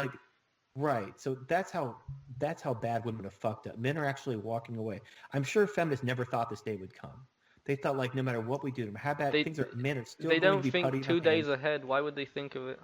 Well, I'm just saying that, like, men have always basically done anything to get laid. So they'll continue to do anything. There's no line they can't cross that men won't continue to try to get their favor and get laid. And to some degree, they're right, because even though the laws are so terrible, there's still men getting married. There's still men supporting feminism. I mean, yeah, they're cucks, but there's still there'll always men be white knights. Just the proportions will keep going down. But yeah, it's going to get very interesting. They're going to try to stick the government on it. But here's the thing: even if they shut down MGTOW, make it illegal, shut down the YouTube channels, you're not going to get men who have a logical, rational mind, who know what's going on, to get married. No, like, they tried it in Rome. If it didn't work for Rome, it's not going to work for America. There you go. Anyway, so I think we pretty much finished. Sorry that you're so tired, but I had 3.5 hours sleep. This isn't about you. Actually, well, no, it is. It's about you because it's a TFM It's about interview. me. Anyway, so shout out to TFM. You're about to get like one new subscriber from this, I think. You're You welcome. stop beating up on stop beating her. You're fine. Like how long have your channel been around? A month and a half maybe. You'll A be month. fine. You'll be Yeah. fine. Yeah, freaking like you need to set your expectations a little bit lower. My No, goal I've when I always started got high expectations. here listen. My goal when I started a YouTube channel is I wanted to have 500 subscribers in 6 months. Okay, so you're fine. You have 50 subscribers. You've been around for like a month. You're fine. Focus again. I already gave you all the advice. Follow Yep. my advice. You'll be fine. So I wish you good luck. You too. So, And you all too, right, I'm going to, DDJ. there Thank go. you. Thank Keep- you. Yeah, really, I thank keep you, DJ, for forgetting you're joining here. us. Absolutely. Yeah, that's how he likes it. Like, So are you doing a podcast tomorrow morning? I don't. Maybe I guess the morning for you. Yeah, I yeah, think morning for me. yeah, yeah. Oh, and We're how moving did? the. Say. Oh, if you're gonna ask about the Tom Likas thing, Yeah. no. I was disinvited. I'm waiting to comment on it, but I may or may not comment on it. What happened? Well, I just explained I'm not going to comment on it right now, Oh, right. but I may do it later. So stay tuned. Damn, because Tom Likas is basically the first white MGTOW. Yeah.